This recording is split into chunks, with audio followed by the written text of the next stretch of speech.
Welcome in, everybody. Just doing some of our normal testing here.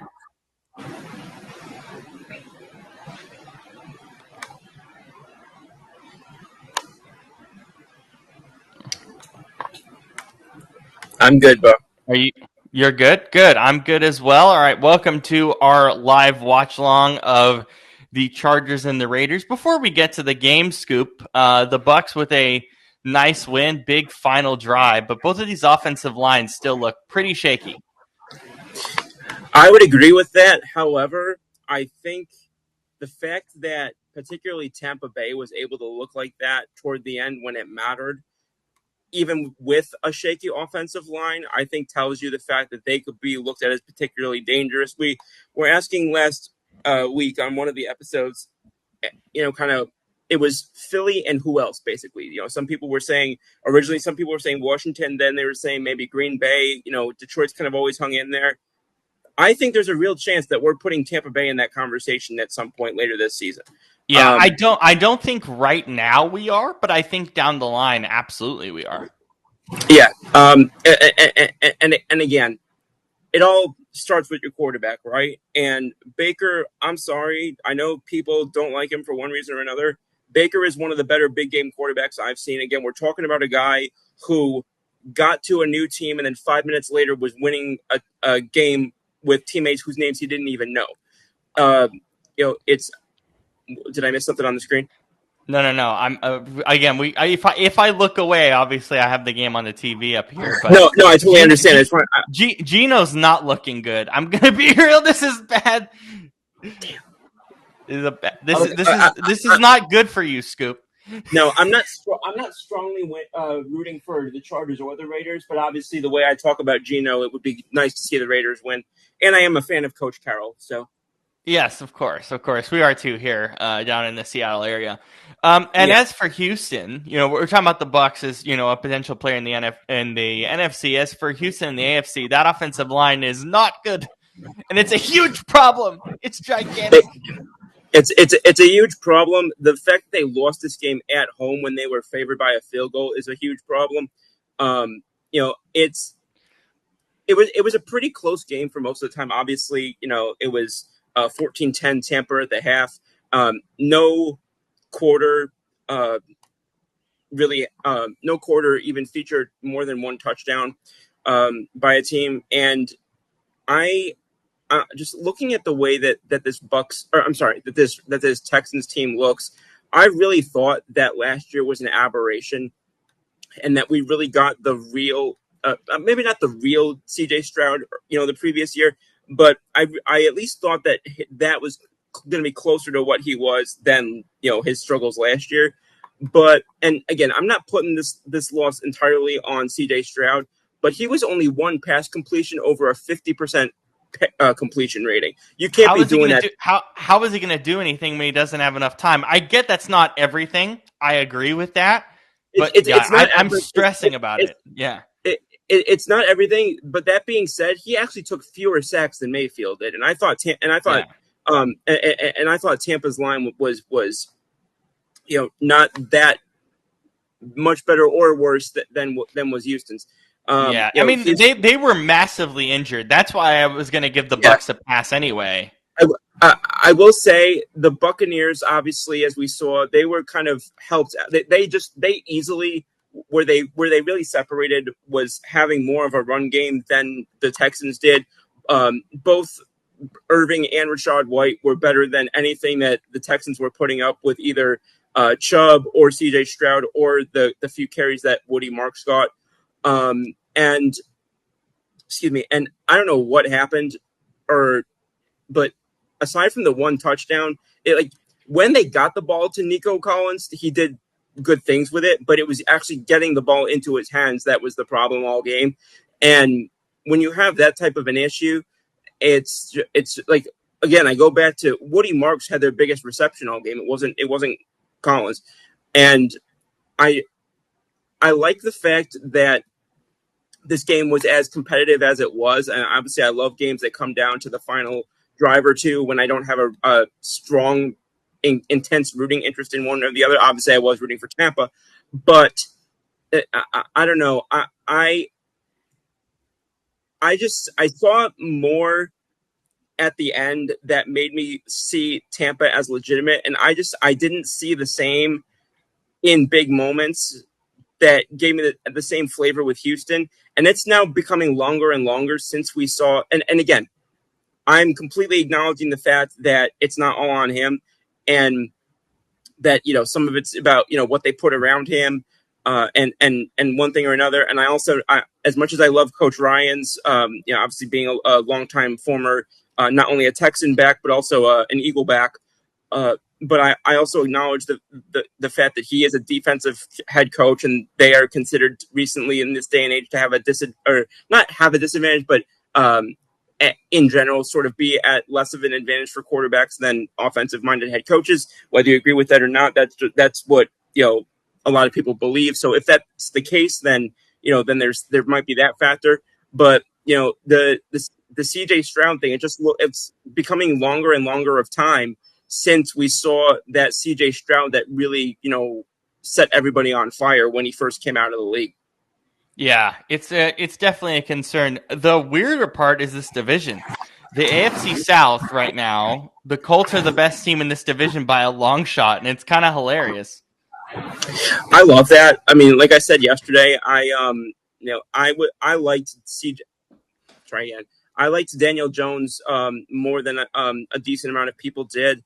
And not just because the Giants were easy to beat with him back there. I think the Giants would have been easy to beat with Joe Montana, to be honest with you. Just based on the way that the rest of the team was built, or rather wasn't built. But I'm really happy to see Daniel Jones up there and being put in a position to succeed. And that's just it. People talk about, this great quarterback or that great, or this mediocre quarterback or that mediocre quarterback. Yes, but the quarterback talent is one thing. You also have to put him in position to succeed. You also have to give him something. We go back. Yo, what is happening with your dude? I do that too. I pump it like this. Yeah, I'm gonna just push the laptop back onto the desk for a little bit. But so you're from the PNW, so you'll remember the whole let Russ cook thing. But which was stupid. But again, letting a player cook is fine, but like Colin Cowherd used to say, you can't ask him to run the whole darn restaurant. And yeah, when it's I think that I mentioned Andrew Luck, et cetera, et cetera. People think that when you put like weapons or whatever, or a line or any of the stuff onto a quarterback's hands, then all of a sudden it delegitimizes their success or how great they are. No, you can't find me one quarterback who was actually great and who actually won consistently for a period of time who didn't have help. It doesn't delegitimize your success or your greatness to give you help. Yeah, of course. I would rather see you be great with the right people around you than see you finish 9-8 every year. Yeah. And people say, well, he had that, so it's not as impressive. Or he had, Montana had Rice, so it's not as impressive. Or Brady had Gronk, so it's not as impressive. He needs it. They need it. They need weapons. Yeah, and I'm like, how exactly do you expect quarterbacks to win consistent games, especially in good divisions, if you're asking them to not have it's Joe Burrow. Like if you want to see a player with that's in a situation like that, look right at Joe Burrow, who is now officially, we talked about it yesterday, but now officially out until at least the middle of December. And unless Jake Browning suddenly has a Nick Foles type of run, I wouldn't be surprised if they just end up shutting him down the balance of the year. I was going to talk about, I was going to talk about this for pot cookies. We may just vote it in. What is the Bengals' next game? It is what the hell is it? Let's find out. The next I'm checking real quick. I thought I had the schedule up, but I didn't. No, it's fine. They're playing the Vikings in Minnesota without JJ. Oh, freaking hell! So without JJ. Okay, so who's going to be starting? So Carson Wentz. Carson Wentz versus Jake Browning. So it's going to be Jake Browning versus Carson Wentz. Blah. We should eliminate that for Pot Cookies Game of the Week, just because we shouldn't make it Pot Cookies. We're all going to take it. Well, that's my point. Is it's like, we're all, if any of us is watching that game for more than 5 minutes, we're all going to be Snoop Dogg in it. Let's just be honest.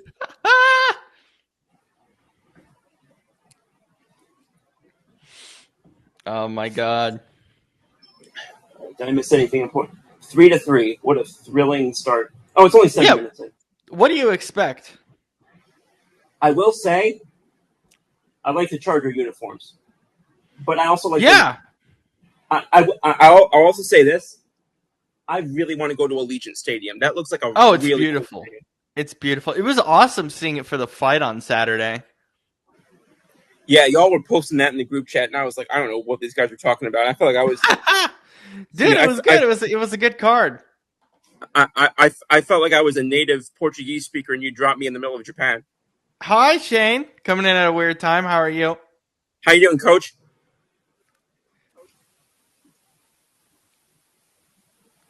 I can't hear you, anyone else dog. not hear him? Okay, good. I cannot hear you, dog. Is that better? This is what happens when you go live during a game like this. Hello? Hello? There we go. Okay. What happened? Oh, I am there. I don't know. How are you, bud? Anyways, yeah, no. I'm good, man. Just entering when you guys talking about a Portuguese speaker dropped in the middle of Japan or something. We were talking about Allegiant Stadium. We were talking about Allegiant Stadium and how Scoop wants to go to it, and then the fight on Saturday was at Allegiant, so he was confused by the fight. Well, the reason I said that is because in the group chat there was a lot of people talking about these different people and like different things, and I went back to read it. I would go back sporadically every couple of hours, and my point basically was that I just felt like I was dropped into a foreign country and didn't know the language because I was so. Oh yeah. Yeah. Oh, there we go. They're showing the time lapse. They're showing the time lapse of putting the stadium back together. Didn't UNLV play on Friday too? Not on my TV. They ain't. They're showing a gambling addiction commercial. Of course they are. No, you'll see it. There's Terrence Crawford. Love that. Okay, so Robert's ahead. Don't spoil it. Why are we seeing? I'm ahead. I am ahead. For sure. Oh, okay. Now I see it now. Yeah. I don't. Oh, yeah. Gino! Come on, do something. Oh, that is really cool. Okay, Shane, can I ask you a question about Geno Smith? Oh, here's the time lapse. Okay, hold on. Yeah. That was fire. That was fire. Whoa. Isn't that cool? That's crazy. Anyways, yeah, what's up? What about Gino? Okay, so Scoop likes Gino. Can we explain to him why we don't like Gino that much? Because I hate watching him play football. You don't like Gino. You like it? I'm the only one who doesn't like it. I mean, I don't love him, but I think he's overhated, I would say. Yeah, I would agree with that for sure. I mean, I've made this pretty clear on the show that, like, I mean, is he one of the elite guys, or one of the like? No. Well, because when I think of quarterbacks, I think of like the elite top 4 or 5. We all know who they are, mm-hmm. And then the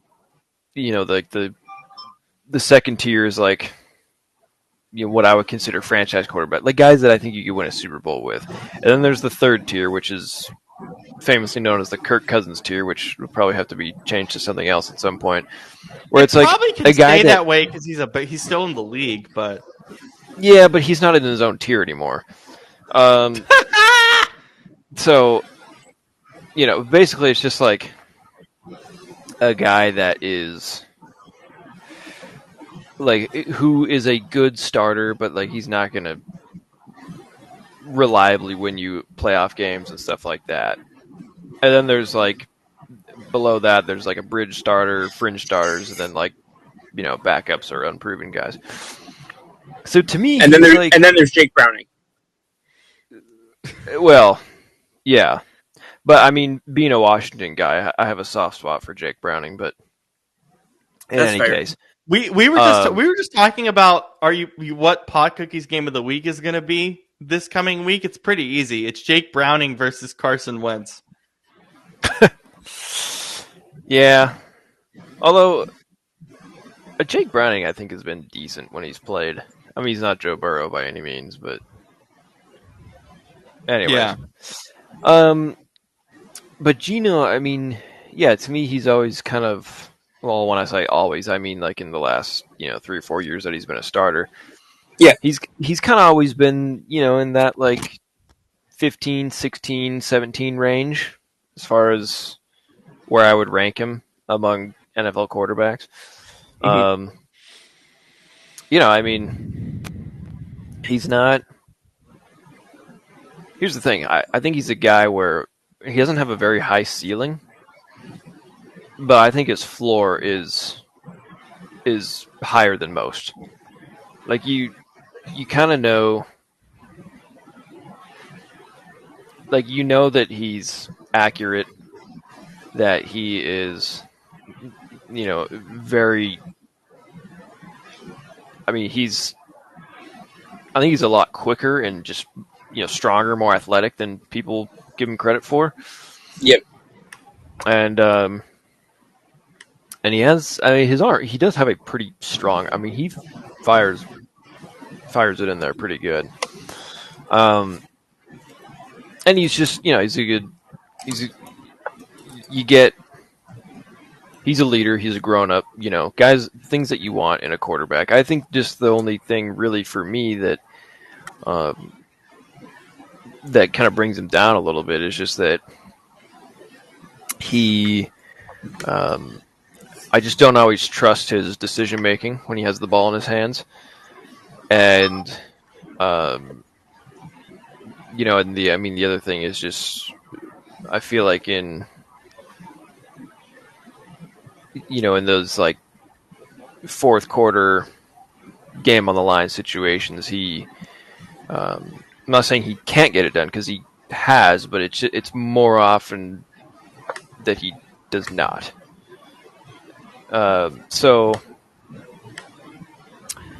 I think it really just comes down to the intangibles and just situational stuff. So yeah, I mean, I think he's if you're trying to rebuild or not rebuild, if you're I don't think he's a guy that you want to like build your future around, but just because of his age and his ability and whatnot. But if you wanted, I think he's perfect like for Vegas because it's he and Pete. That no one's expecting them to win a Super Bowl in the next couple of years. They're just trying to get the train back on the tracks because it was this franchise, this organization is a massive train wreck. and Pete and Gino can do that. They can just get the train back on the tracks, and then you get, in a few years' time, you get some younger guy, quarterback head coach combo who has, new ideas or whatever, and they can go and do their thing. So yeah, all that being said, I mean, he's not my favorite, but I really do, I like the move a lot to bring him in. Just considering where they are right now, they're not, this is not a team that's going to make a Super Bowl run right now. If that were the case, then yeah, you got to aim a little higher than Gino, but but that's just not where they are right now. So it's kind of like the Colts, I think they just Daniel Jones, not a Super Bowl caliber quarterback, but through 2 weeks, I mean, he's shown that okay, he can just at least get things going in the right direction. Which I never thought I'd say that, but here we are. Yeah, I thought if anything, Brian Dable would fix him, not Shane Steichen, but whatever. No, I think that Coach Steichen is an underrated coach. I think that he was missed in Philly after that run a couple of years ago, and I Yeah. think and I think now hopefully now with a quarterback that's evidently not going to take himself out for being tired, I think that he's going to be in a position to maybe have more to work with now. And going back to what you were saying about, well, first I'll let you finish because I don't want to be cutting you off. No, you're good. Okay. Yeah, no, I was just gonna say,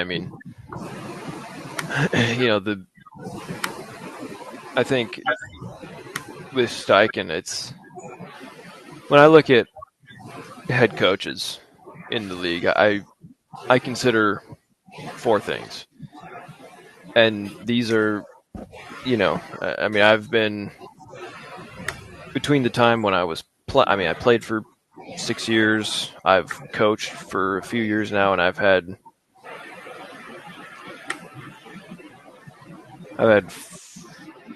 oh god,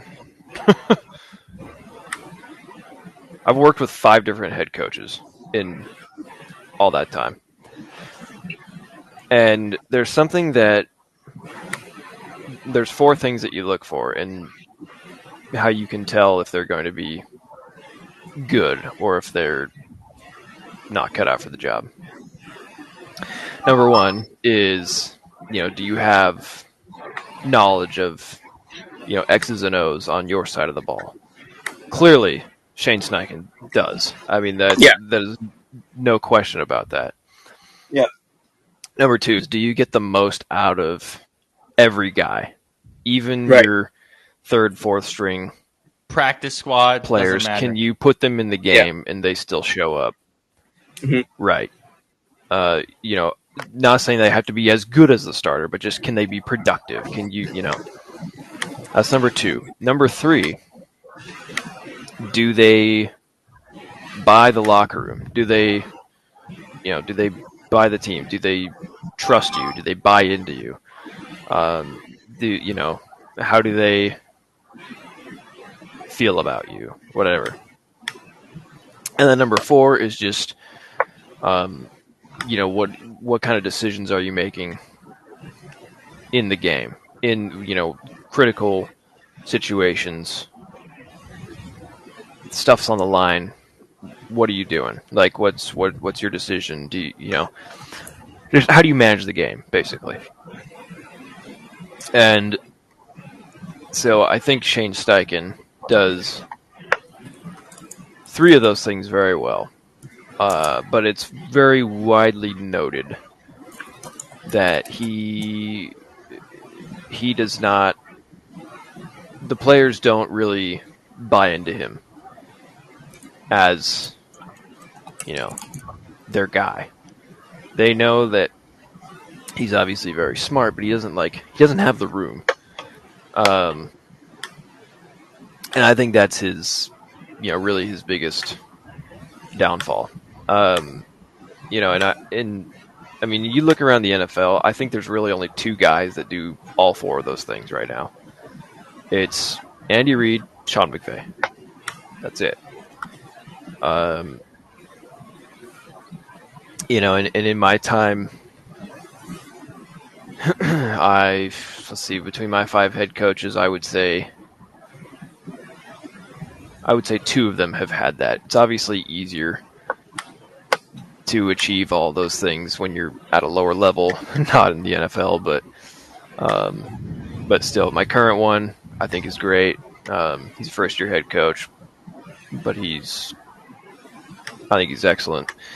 And then when I was actually my first coach, ironically, was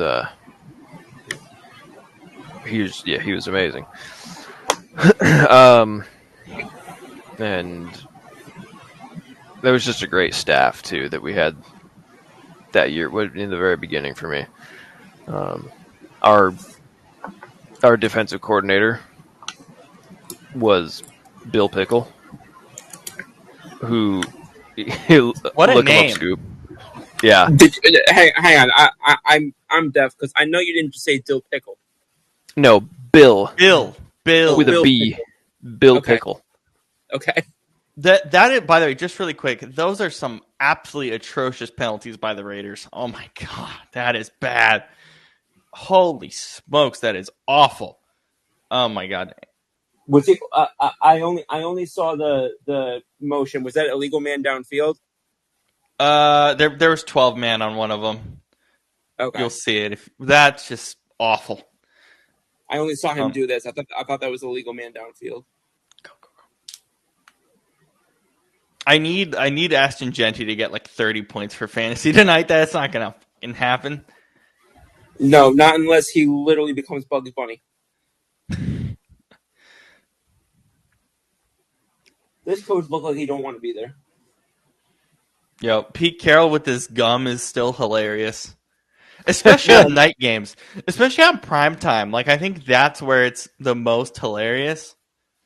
Because, obviously, if you're watching Red Zone, I don't see it that much. Because it's not like I watch, like, a ton of the Raiders. But I guess I do, technically. Because they're always at 125 or 425 on the East Coast. But yeah, no. So, our defensive coordinator was Bill Pickle, who was, if you, the viewer, is unfamiliar with him, he was a Super Bowl champion defensive lineman for the Raiders, ironically, as we sit here watching them. And I'm pretty sure he was an NFL All-Pro. What a catch! Let me look. Oh my god! Wow. Keenan Allen. Oh, really? Wow, that's awesome. Yeah. And that guy was our DC. And to this day, I don't know. I've never met anybody who had as much knowledge of the game as him. Just from scheme to like the history of the league to just yeah, I mean, he knew like who every single like even practice squad players, like he could tell you. I mean, dude, he could tell you who like the third string safety from the Bengals in 1986 was, like just an encyclopedia of football. Yeah, I mean, it's just it was insane, and like every type of coverage that for defensive coverage that exists, and like just it's like there was one time in 1978 when the Bills ran a 5-2-3 look, and they had the nickel right here, and it just was like, I was like, how the hell do you know that? That's crazy. Yeah. It's just I love his memory recall was just insane. I love the fact that Hotels.com on the short ad is like, hey, let's have a hotel bell be our let's have a hotel bell mascot talk about our app. What are we doing? The best part too is he was so humble. Like he never told any of us that he was in the pros. Like we found out from other coaches. I was like, oh, so you never knew about it? No, that's crazy. No, never. Like he wouldn't talk about it. Because he didn't want, he didn't want it to be all about him or what, Yeah. Which I respected. I mean, right now, one of our offensive line coach he played in the NFL for the Titans. But it's the same thing. I mean, he, none of the players really know that. He just kind of keeps it to himself, but it shows in his in his knowledge of offense and just Yeah. like, oh yeah, this guy's been around. Yep. Yeah. So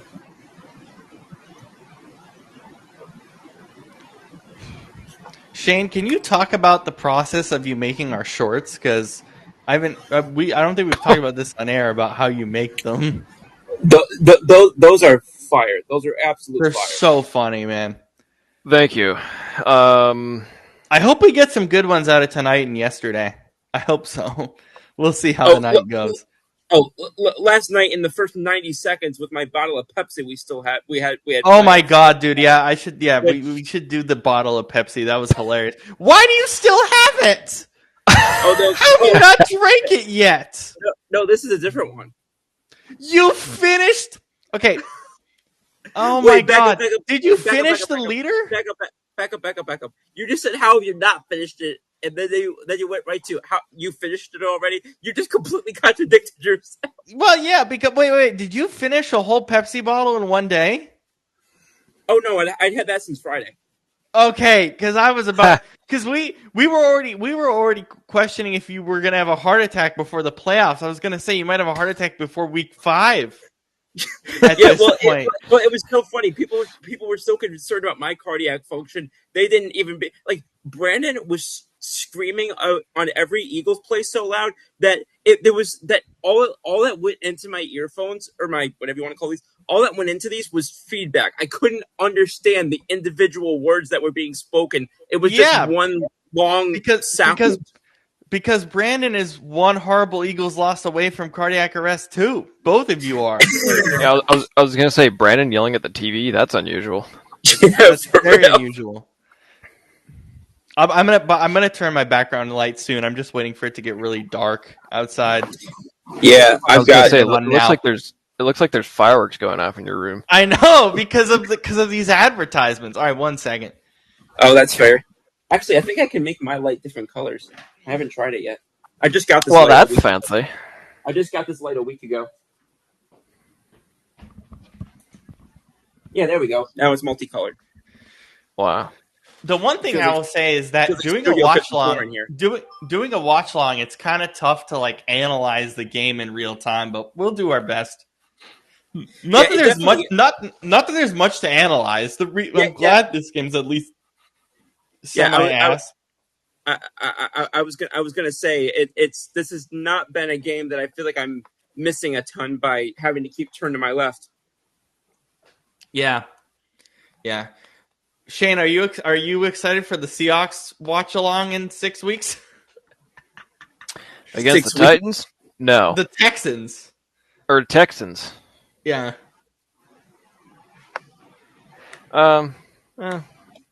Yeah. I guess. I don't know. I mean, we'll see. We'll see how good or bad both teams are at that point, and then I'll let you know. And then you'll figure it out as we go. Yeah. Scoop, what are you feverishly texting? What's going on? Am I doing what now? Are you feverishly texting? What's going on? No, I was double checking something about the game on Pro Football Focus. Oh, what are you double checking? I'm curious now. I was trying to, because the score that was on my TV wasn't matching up with the score that was on, that came through on the update. I had missed the touchdown by the Los Angeles. Oh, yeah. Because I have the thing off, so it's the only way I know what's going on is either by the score bug or by the closed captions that I have on. Oh, it makes sense. Yeah. But I was I was just confused because I had looked over like 9 times and it was 3-3, and then I'm like, oh wait, Justin Herbert actually did something. Come on, Jen. What is that? No, you're fine. You're fine. Oh, Khalil Mack is getting on the. Oh no! Oh no! Dang! Oh, Khalil Mack. That's gonna upset people back home. There's a lot because he's from Buffalo, so there's a lot of people back in upstate New York that are that still follow him out in Las Vegas. Hang on, I can't hear y'all now.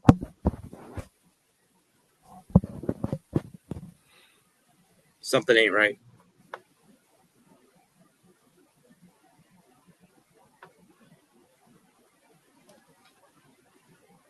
Something's not right here. What do you mean? Oh, there you go.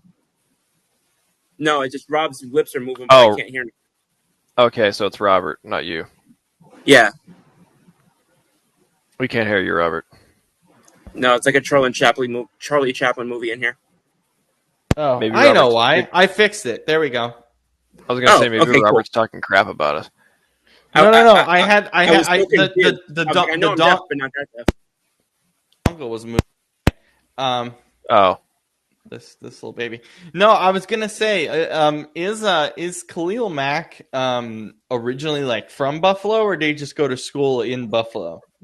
I'm pretty sure it was both. Because, like, I mean, I know a lot of Buffalo fans that are, or rather, a lot of, like a lot of Buffalo alumni, rather, that people follow still from upstate New York. But I thought he was okay. No, apparently he's from Fort Pierce, Florida. So it was just Buffalo as the school then.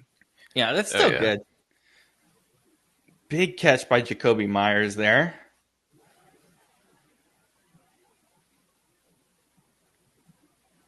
Oh my! What's I didn't check. What's the game before the Seahawks game that week? For week 5, you said? I think it's week 7 that we're doing this again. All right, week 7 schedule. I'm taking a gander right now. It's it's Bucks again. It's Bucks Lions. What this is 2024. Why do I care about that? Spoiler, I don't. Okay, what the heck is this? 6:30 a.m. PDT. Where is that game being played? London. Oh, okay, that makes far more sense. Yeah, you mean London? London. But yeah, we have a lot of international games this year. I'm going to be getting up at the crack of dawn for those. Yeah, I couldn't tell why the game was showing up at. Well, first of all, I don't know why it was showing up in Pacific time to begin with because I live on the Gulf Coast, but and the game is like the home team for the game is the Jaguars, so that makes even less sense. But yeah, okay, so that makes sense. I couldn't in my head like map how the time or what the time difference was between Pacific time and London. So like if I had spent like 5 seconds doing the calculations, I probably could have. But what? Gino's running? What is going on? Why are you letting Gino run? What the heck? Okay, not there yet. Run. I try not to spoil. Khalil Mack elbow questionable to return. Oh no! Yikes! That is suboptimal. The elbow. Wait, what? I only heard I only heard edible. No, I said not the elbow. Not the elbow.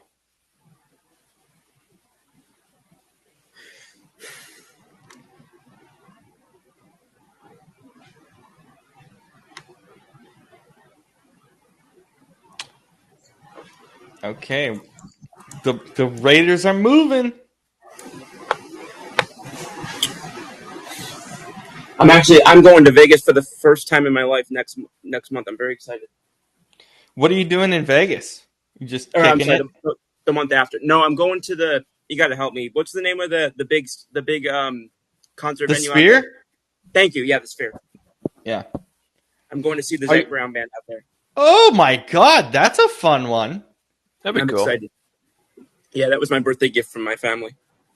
That's fun. Good catch by Genty. Go! I need fantasy points. Go! I don't want to go back to Vegas, but I would like to see the Sphere. That'd be cool. I've heard good things. Are you not a fan of Vegas, Shane? Robert, we've talked about this. Well, we haven't talked about it on air. I don't want to alienate the good people of Las Vegas. Oh, never mind. I'm down. Never mind. I'm down by like 30 points. I'm not going to win this. Screw that. Screw No, it. I Vegas just is want great. Jay to I go. love it. It's awesome.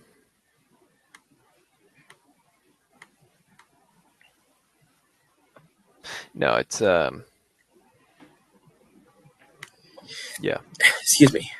It's great. It's great. It's great. It's great.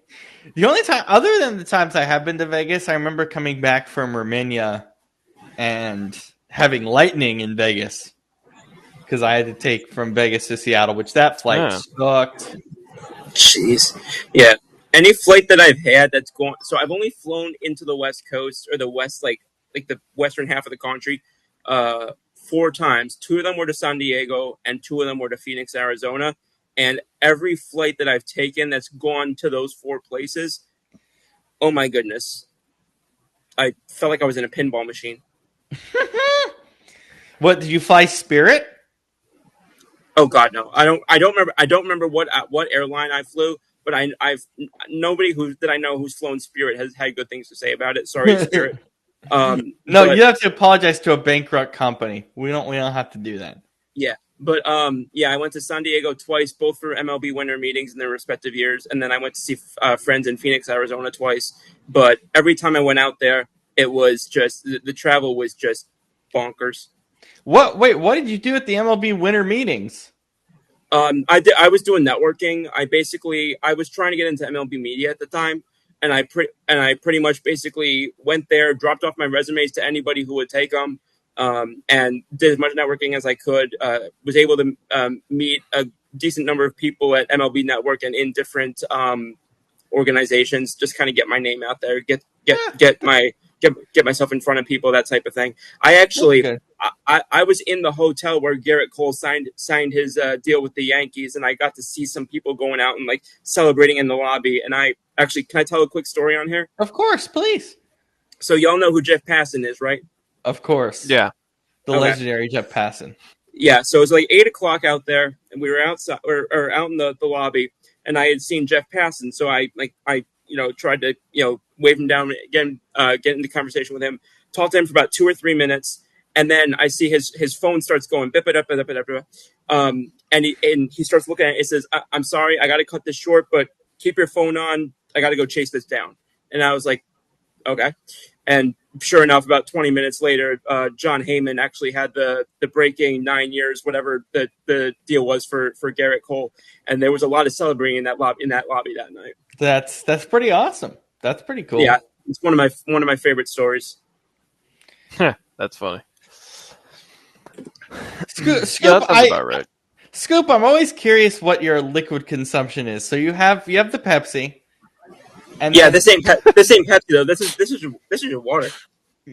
Okay, I was getting concerned for a moment because yesterday you double dipped on coffee and Pepsi, and I was like, yeah, but I was also so the coffee was 30 ounces, but that was for yesterday and today. I when I have a 30-ounce coffee, I use it for 2 days. That's amazing because I finished that in 2 seconds. Yeah, so you're concerned about my liquid consumption, and you're over here saying that yours is worse. But yeah, that is accurate. Yes, dude. Robert has eaten and drinking in front of me many times, and like I don't know how the dude survives it. Like, yeah, it's like it's dude, the only reason he eats so fast, like a dog, just, and then he finishes and he's like, and I'm like, dude, just slow down. It's not a race. The food is too good, man. He's like, oh, I'm so hungry, man. My first girlfriend's family used to call me the bird because I would take like 25 minutes to finish anything, no matter how small it was. No matter how small it was. Like, I'm a very slow eater. I'm kind of in the middle. And what is? Yeah. Oh, it was just them coming back on. Okay, I thought that maybe something interesting happened. No, not really. There's been one Vegas field goal since our last update, so it's now 10-6 in favor of Los Angeles. And also, Geno Smith is getting sacked out of his mind right now. Well, see, that's why I was so surprised they went with Genty, because if there's anything we've learned over the last 3 years, for your running game to be maxed out, especially with a young back, you need a built-up offensive line, and the Raiders don't have that. They do not. So that's why I was really surprised they went with. But then again, it's the Raiders, so to expect them to do things that make sense is not necessarily. But but still, like, I mean, they've got at least better decision makers up there now, and I know that Brady's got to have some level of influence. So I was still surprised by that, though, that they went Genty. Again, not to say Genty isn't worth that pick, but I don't know that they were in the position to maximize him, without getting that line built up significantly more than it's been. Yeah. I mean, yeah.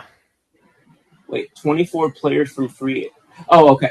I was very confused why it said 24 players from free agency, 13 this offseason. I was like, then what's the 24? But it's the whole team right now, I guess. I mean, there he is. Brandon! He's finally here! This took forever. What took forever? Getting home, having to let my dogs out, having to get the garbage out, use the bathroom. Okay. Who let the dogs out? Who?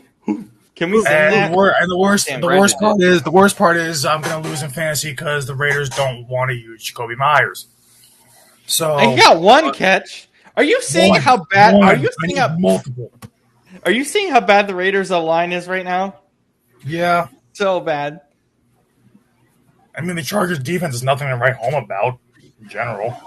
No. Yeah. Which is why I hate this right now. Bless you.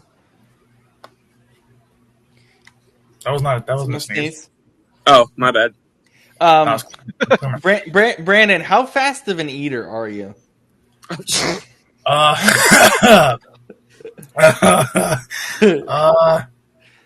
mean, this has context. If it's a small meal, probably like 10 minutes. I'd say 10 minutes. What's your definition of a small meal? Well, that's what I had before I came on too. I also ate real fast. I had I had a 20-piece nugget. Ooh, good choice.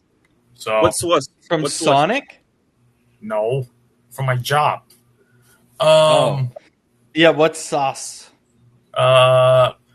It's sad. We used to have honey mustard. Cause honey mustard's my favorite, but I used barbecue. Yeah, that's what I had earlier. My friend that works here and I split a chicken thing downstairs, and I got barbecue also. I think my mom's favorite was honey mustard though. Yeah, I never used to like it when I was little, and then as I got older, I was like, you know what? That's me with barbecue. Yeah, barbecue.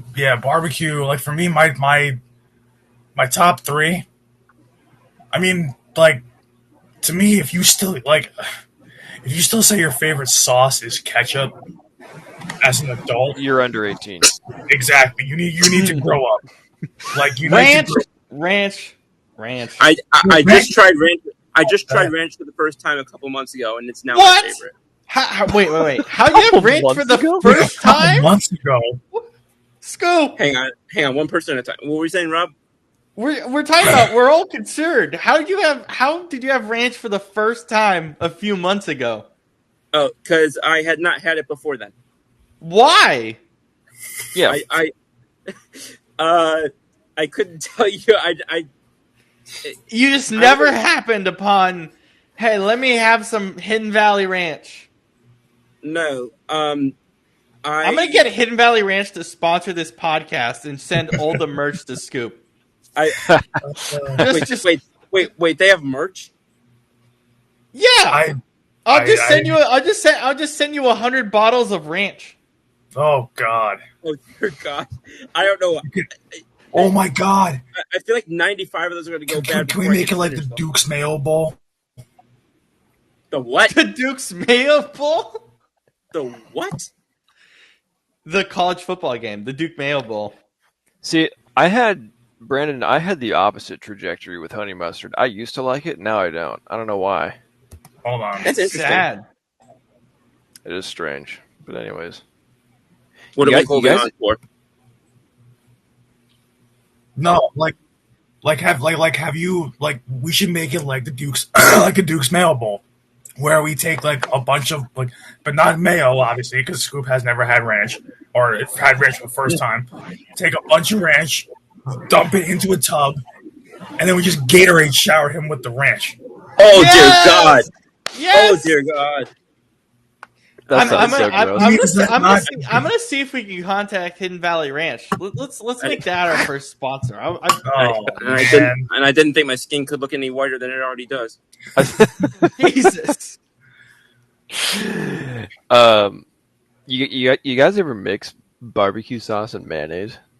My sister does. My sister mixes that with mayo, and she mixes ketchup with mayo, and she makes like a Ketchup and mayo, isn't that like Big Mac sauce? kinda. Yeah, No, that's essentially mayo Big Mac and sauce. no Big Mac sauce is mayo and like Thousand Island or something. it's something. Is it? I mean, Yeah. to me, I don't trust any. Well, I don't know how you guys feel about this. I don't trust anyone that says they don't like mayo. I love mayo. So do I. I find it. Yeah. I find it okay. I'm not like a huge mayo guy. You know who loves his mayo and his coffee? Will Levis, who Whoa, unfortunately whoa! Back up! Flag on this plate. What now? You don't know Levis. that about Will Levis? Will Levis, the quarterback of the Titans, likes mayo in his coffee. Scoop, how did you not know this? I should have known he'd be a bust from the second that came out. Maybe that's why him and Gio broke up. But Jesus, I mean, man. like I so when it comes to sauces, as I've gotten older, your palate changes as you get older. Yes. I mean, I will always love honey mustard first and foremost. I'll never change. But it's like my top three. Well, I can eat different kinds of sauces. It doesn't matter. But my top three are honey mustard, actually sweet red chili sauce. Ooh, that's a good choice. That's a good choice. And then barbecue. So those are good. But the thing is, I like my favorite kinds of like sauces is almost like Tex-Mex kind of like sauces where it's like a southwestern like Chipotle sauce. Those are good. Like when I get that kind of stuff, it's good. I didn't even think to mention this, but actually, does Chick-fil-A sauce count? It's a good sauce. Then because if it counts, then that's up there with my favorites as well. Yeah. I will quickly say McDonald's hungover does not hit. Do Taco Bell instead. The last time I went to Taco Bell, like actively went to Taco Bell with somebody, I was spending a weekend with a friend of mine in New Jersey, and this person ended up getting sick when we went out for an evening. And the first thing that they wanted when they got back and they were trying to feel better was Taco Bell. And I'm just thinking to myself, how is Taco Bell going to make you feel better? Because it's really good. It's really good when you have some kind of ailment. Like, it just made them more sick. It just made them. Yeah, I was gonna say that. I feel like it would just make you worse. But that's exactly what I said to them before they got it. But what did they order? I guess is the question. Crunch Wrap, I want to say it's called. Yes, I love me some Crunch Wraps. Yeah, so did she. But it was just so funny to me that like just to think of somebody saying that they either want Taco Bell or Chippy Popo as like a go-to meal when they're not feeling well, and I'm just like, I don't know. To me, that would just make me even worse. But it is fantastic. It is fantastic hungover. There's nothing better than Taco Bell when you're hungover. I'm serious. I don't think I've been hungover in like 6 years, so that's not something I would have experienced. Or 5 years. I never have been, so couldn't tell you. Lucky.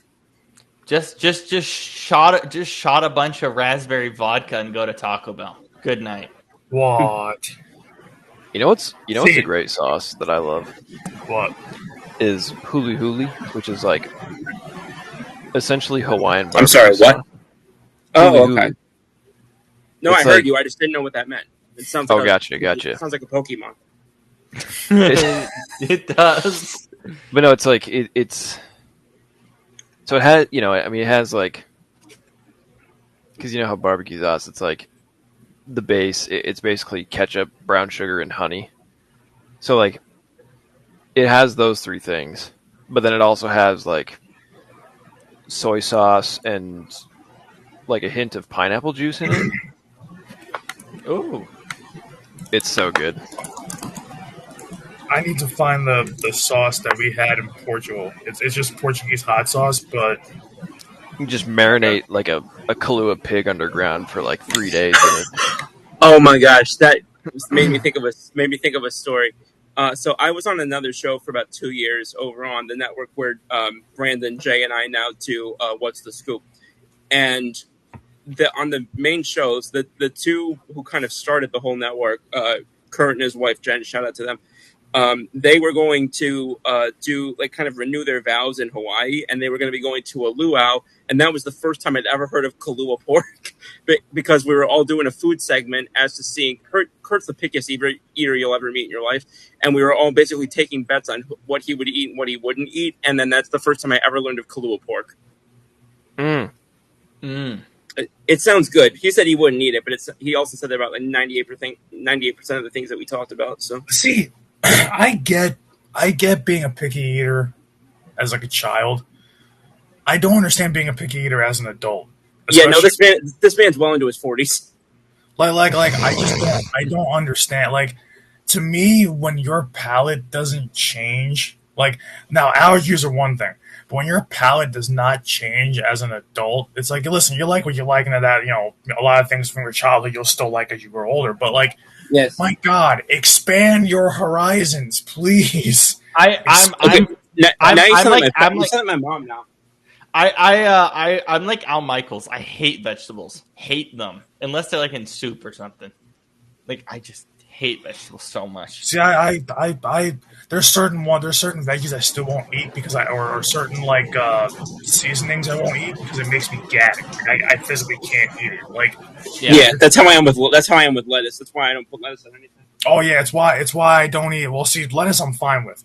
Like, some of the veggies like I won't eat. Like, I won't eat unless I absolutely have to. I won't eat squash. I don't like squash. Oh, see, I like squash. Yeah, see, squash soup I'm okay with. If it's in a soup, I'm like Rob is saying. So certain veggies are fine in soup, but like, it's, to me, I won't eat that straight up. And then, like, in terms of like a garnish, I can't eat it because it makes me it just triggers the gag reflex in me, and I want to throw up every time I even get a little hint of it. Is cilantro. Ooh, I like cilantro. I can't eat it. Cilantro doesn't even taste like anything. My best friend. Do you have that thing where it tastes like soap? No, it like, you kind of, yeah. It almost like, to me, like, when I taste that, like, I can handle very small amounts, but when it's like, especially in Spanish cooking, if there's too much in there or whatever it is, I'll know it. I can smell it. I know it. Like, and when I taste it, it just, to me, it's like, I can't even describe the taste. It's just so, like, off-putting to me that I can't eat it. Basically, I don't know if this is the case for you, Brandon, but there's a genetic defect for people with, not defect, but there's like a genetic thing with cilantro where when people eat it, it tastes like soap. Yeah, I don't know if it's soap. It has just a very, like, bitter, like I love Spanish, any kind of Spanish food, but for some reason, like, that stuff is bitter. Like, when I taste it, it's like, I'm like, ugh, like, I literally cannot. I won't eat it. It'll actually make me lose my appetite. Yeah. I know we're not at halftime yet, but do you guys want to do Spinal Tap? Well, yeah, sure, yeah. It's like, all right. That's okay. How you know that. That's how you know that this game hasn't been anything special, because it's like, my God, both teams are just cracking the 100-yard mark now. Yeah, it's rough. Barely. It's rough. Okay, Shane, introduce. This is Spinal Tap. The second one is already out in theaters, so we just decided, hey, for the week that it's coming out, let's talk about the first movie. Go ahead. Yeah.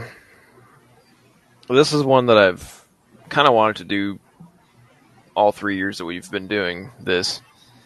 And I don't know why it didn't happen the first couple of years, but now it was like, I mean, with the second movie coming out now, I was like, okay, it's time.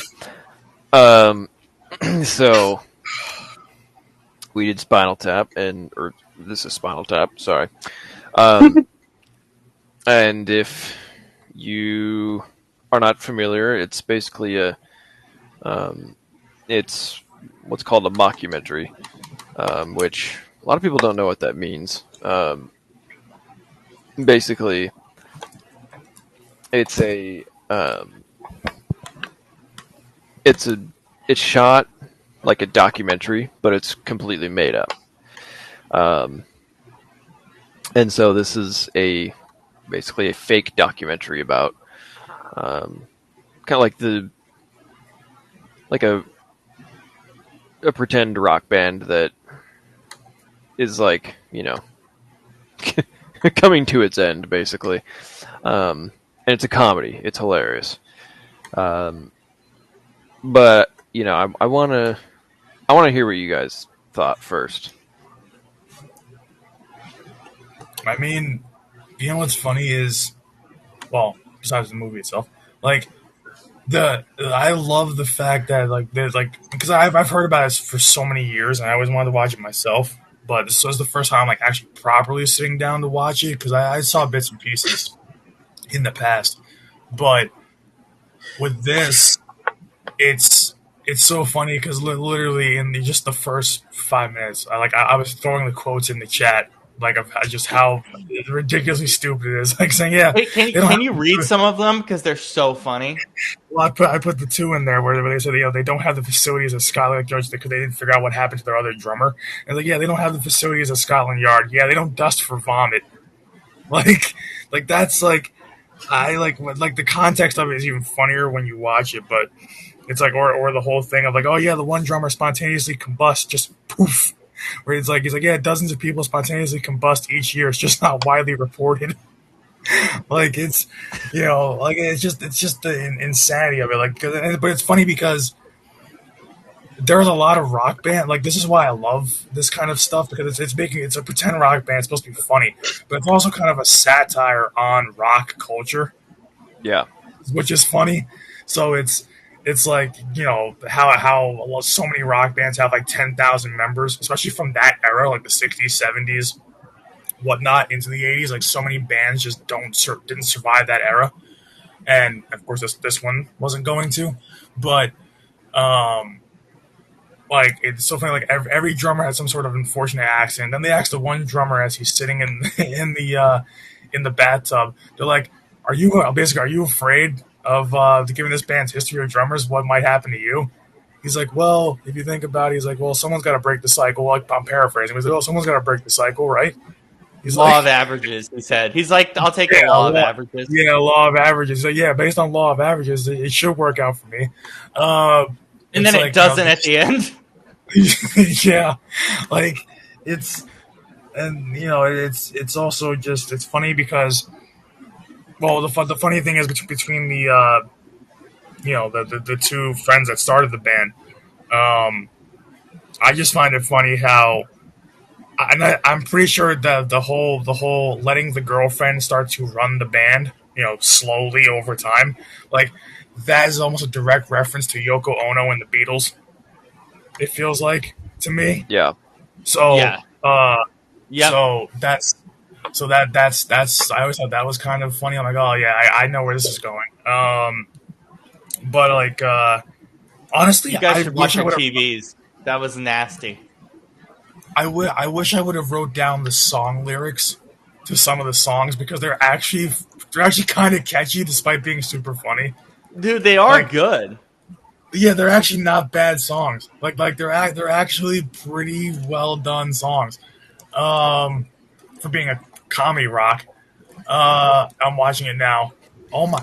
Since when can Quentin Johnston catch a football? I know, right? Here.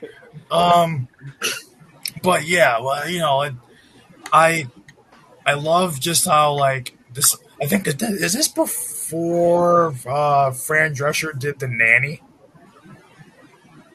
This movie. Yes, because that was the '90s, I think, wasn't it? Yeah, but it was like by I think like yeah, so it's like because she's super young there. She was like even younger than we are. She was like 22 in that movie, 23. Uh, and because I was like I mustn't recognize her at first because how young she was, but then you can't mistake that voice. So, Yeah, that's a nice way but to like, put it. but the best part is when they're talking about the album cover for the new album coming out, and they're like, oh yeah, this is the just this isn't gonna fly more or less, and then Way they're too vulgar. like it's way too vulgar. Like What one thing that I love. Sorry to interrupt, Brandon. Is it goes sexist. It's like it's sexy. No, it's yes, sexist. yeah, that's what I was gonna reference too. Sexist. It's also just funny because it's like none of the actual guys in that movie that portray the band, none of them are British. They're all Americans. Right. Yeah. I did not realize that. Yeah, I looked it up. They're all Americans. They're all comedy guys. But it's funny because they actually like in the movie I heard, and also just in real life, they actually do play their own instruments. Like that is them actually playing the music, more or less. So that's actually impressive that they can do that while still being funny. That's the original Tenacious D, if you think about it. But I, like with this, like there's not many mockumentaries that get it right, and some mockumentaries are just stupid. This one is silly, but it, when you realize what it's like kind of doing, where it's being kind of a satire on rock culture when it's but also when it's not just satirizing. Is that a word? Satirizing. Yeah, I'm too tired to make sure that's a word. I got you.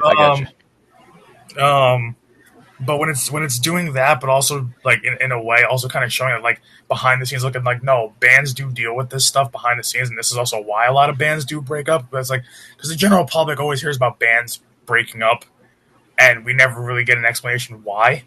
Sometimes, and it's like these are some of the inner workings that you see, like them fighting with the record label, them fighting with the touring manager, them fighting with the publicist, or whatever the case may be, or fighting with each other, But it's funny because all the while it's just funny, especially when, like the best part is when they do get the album cover and they're like, well, it's just a black cover, like it's literally just it's just completely black. And then because the plastic wrap on it makes it look like a mirror. He's like, hey, it looks like a mirror. He's like, it's reflecting back at us. Like, it's like it's silly, and I like it. And I even like at the end as the credits are rolling, they kind of have like interviews with each of the members. That's like fake interviews, like one-on-ones. But it's just really funny to have a movie like this because I can't think of many other mockumentaries that kind of, or first of all, many other mockumentaries in general, but I can't think of many that are just funny from start to finish like this, where I wasn't like belly laughing, but I was like, yeah, that's a good one. Like that's actually funny. Like I was like, every joke hit. It didn't take me a second to think about it. 'Cause it's like sometimes in comedy movies, you kind of take a second and it's like the moment's passed. But with like this one, I was like, yeah, every single joke they made hit the mark too. And that's weird because this is a movie that came out, in the mid 80s. So it's actually it's or mid to late 80s, and it's interesting how 84. Yeah, and it's still it just feels like fresh. It's funny, like even 40 years later, it still feels funny. It still feels fresh. I mean, obviously the way it's shot is old. You can tell it's an 80s movie, but it's. I mean, like that's a movie I would go back to a bunch of times. That's a movie that I probably wouldn't get tired of because it goes by fast. I mean, the movie's only an hour and 20 minutes. Yeah. So, brisk. I mean, it's really brisk. Yeah, it's quick. I mean, but the thing is, most documentaries are about that long, so that kind of makes sense for it to be a mockumentary, for it to be like that. So I don't mind that at all. But I I actually want to see the second one now. Now, having seen the first one, now I want to see the second one, and I think I hope it's just as funny. But I don't know where they would go in the second one, where they would go from where they ended up. Um, but Yeah. like it kind of didn't need a sequel. And on top of that, it's such an old movie that why would you make a sequel 40 years later when people don't like people had to have forgotten about it by now, kind of thing. Yeah. So What a like dumb throw. I'm sorry, Brandon, but oh my God, that throw was stupid. Oh my God, man. I think that with this movie, like we've done some comedy movies on the show. I am going to go out on a limb and say this is my favorite comedy movie we've done so far. This I for me, I would Agreed. agree. I would agree. yeah, It's fantastic. It's great. to me, this is one of the first ones where I know it's a comedy movie, so usually comedy movies don't get a high rating. But for me, this movie, I would say I mean, it's a little bit dated, so I'll knock it on that a little bit, but it captures the hair metal era perfectly too. So I'll say 8.5 out of 10. Yeah, I got a solid 8. I just thought there's so many jokes that we're not going to get to today on Yeah, this at all, but yeah, I can't it's remember so some of fun. them. Yeah. Yeah. Scoop actually joined us for this movie. What were your thoughts on it? I'm not gonna go too deep into it just because y'all just made it. You guys just went into so much more depth than I could because honestly, I was confused on a good amount of it. Like I remember, That's actually a good thing for this movie, I would say. I remember messaging. I don't remember if it was the group chat or if it was just Brandon or whatever. But I remember about like 10 or 15 minutes in, and there was the comment about like, choking on someone else's vomit, and I was like, Yeah.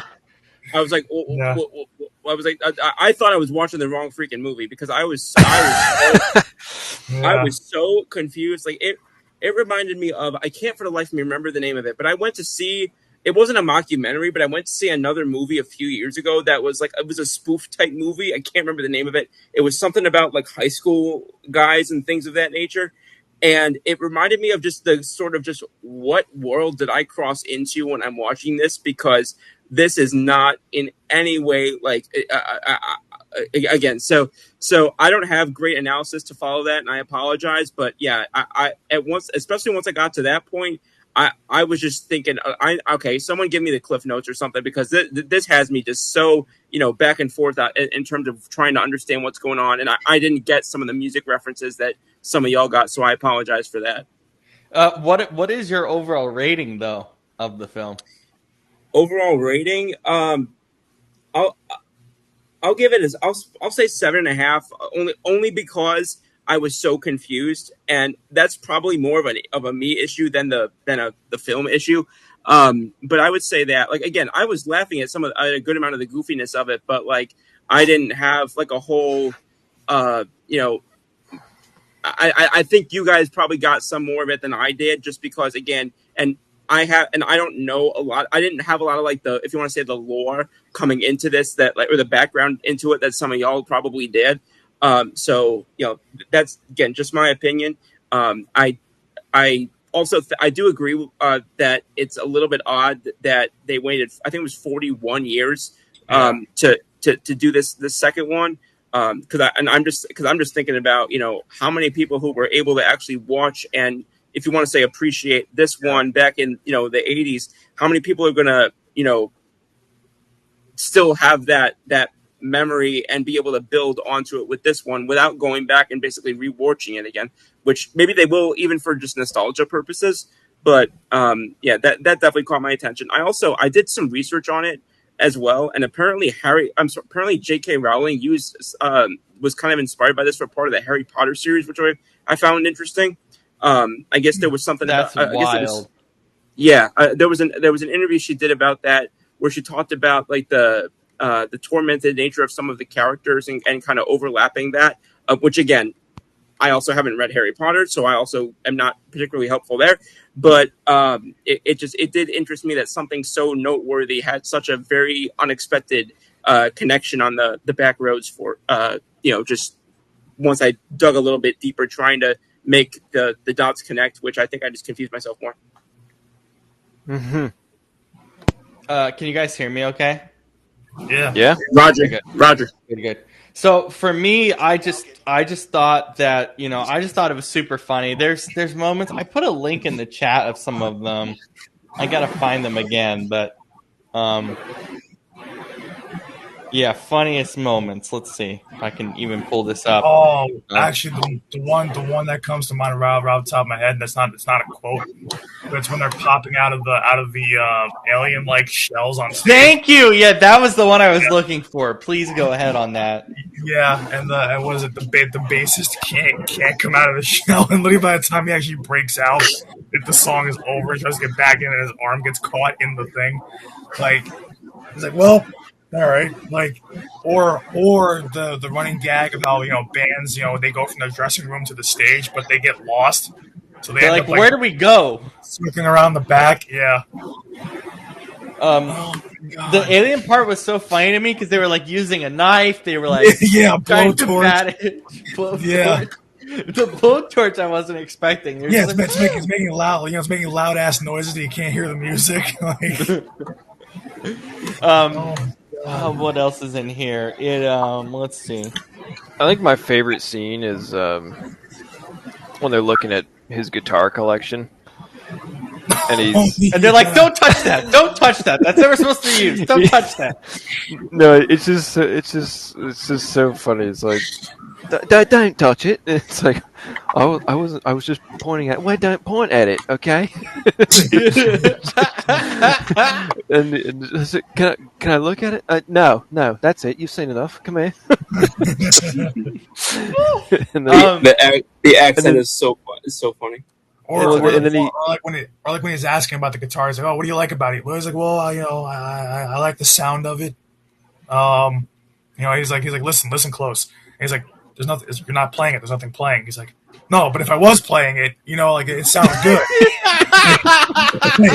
It's like, Or then they go over to the amps, and he's like, "To the numbers, they go to 11." oh yeah. That's the classic. That's the classic one. Yeah, and Oh, He's like, Most why don't you names. just make 10, 11? Like when the height. But he's like, no, What? it's to 11. yeah. Okay. The miniature bread. He's like, why is this bread so small? I can't eat my oh, food with this. yeah. Oh, Do you have any metal objects in your pocket? oh yeah. And you find If I that, go forward like this, it you're like, doesn't oh work. yeah, like she literally brings like the scanner like next to his crotch, and it's like, well, do you mind, pulling down your pants, kind of? He's like, oh yeah, he pulls out like a cucumber.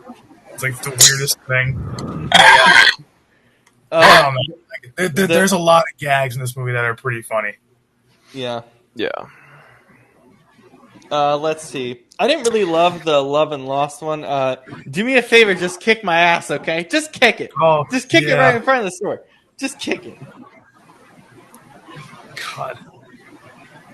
But I think what I like so much about this movie is the fact that it's really I mean, it really does feel like if you didn't know it, you would think it's a documentary. Yeah. Absolutely. Just because it totally is set up that way, and it's not only that, but it's just they do, even though it's very funny. That's obviously the main draw with it. It's still super. It's very like there's definitely an emotional arc that you go on with them, and and they develop as characters, Oh yeah. which is very refreshing to see in a comedy, and just I mean all the like Brandon was saying, just the way it another reason too that I think it feels like like it could be a real documentary. I mean, the humor I think kind of gives it away that it's not, obviously, but Yeah.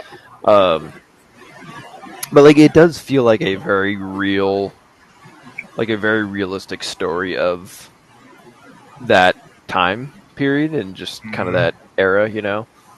Um, so yeah, and I mean I think the actors all played their parts perfectly. I mean, um, people always think that the best and hardest acting to do is like, these very serious dramatic roles but as somebody with some acting experience, I completely disagree. I think doing comedy acting is much harder. Um, much harder to do well, I should say. Yeah.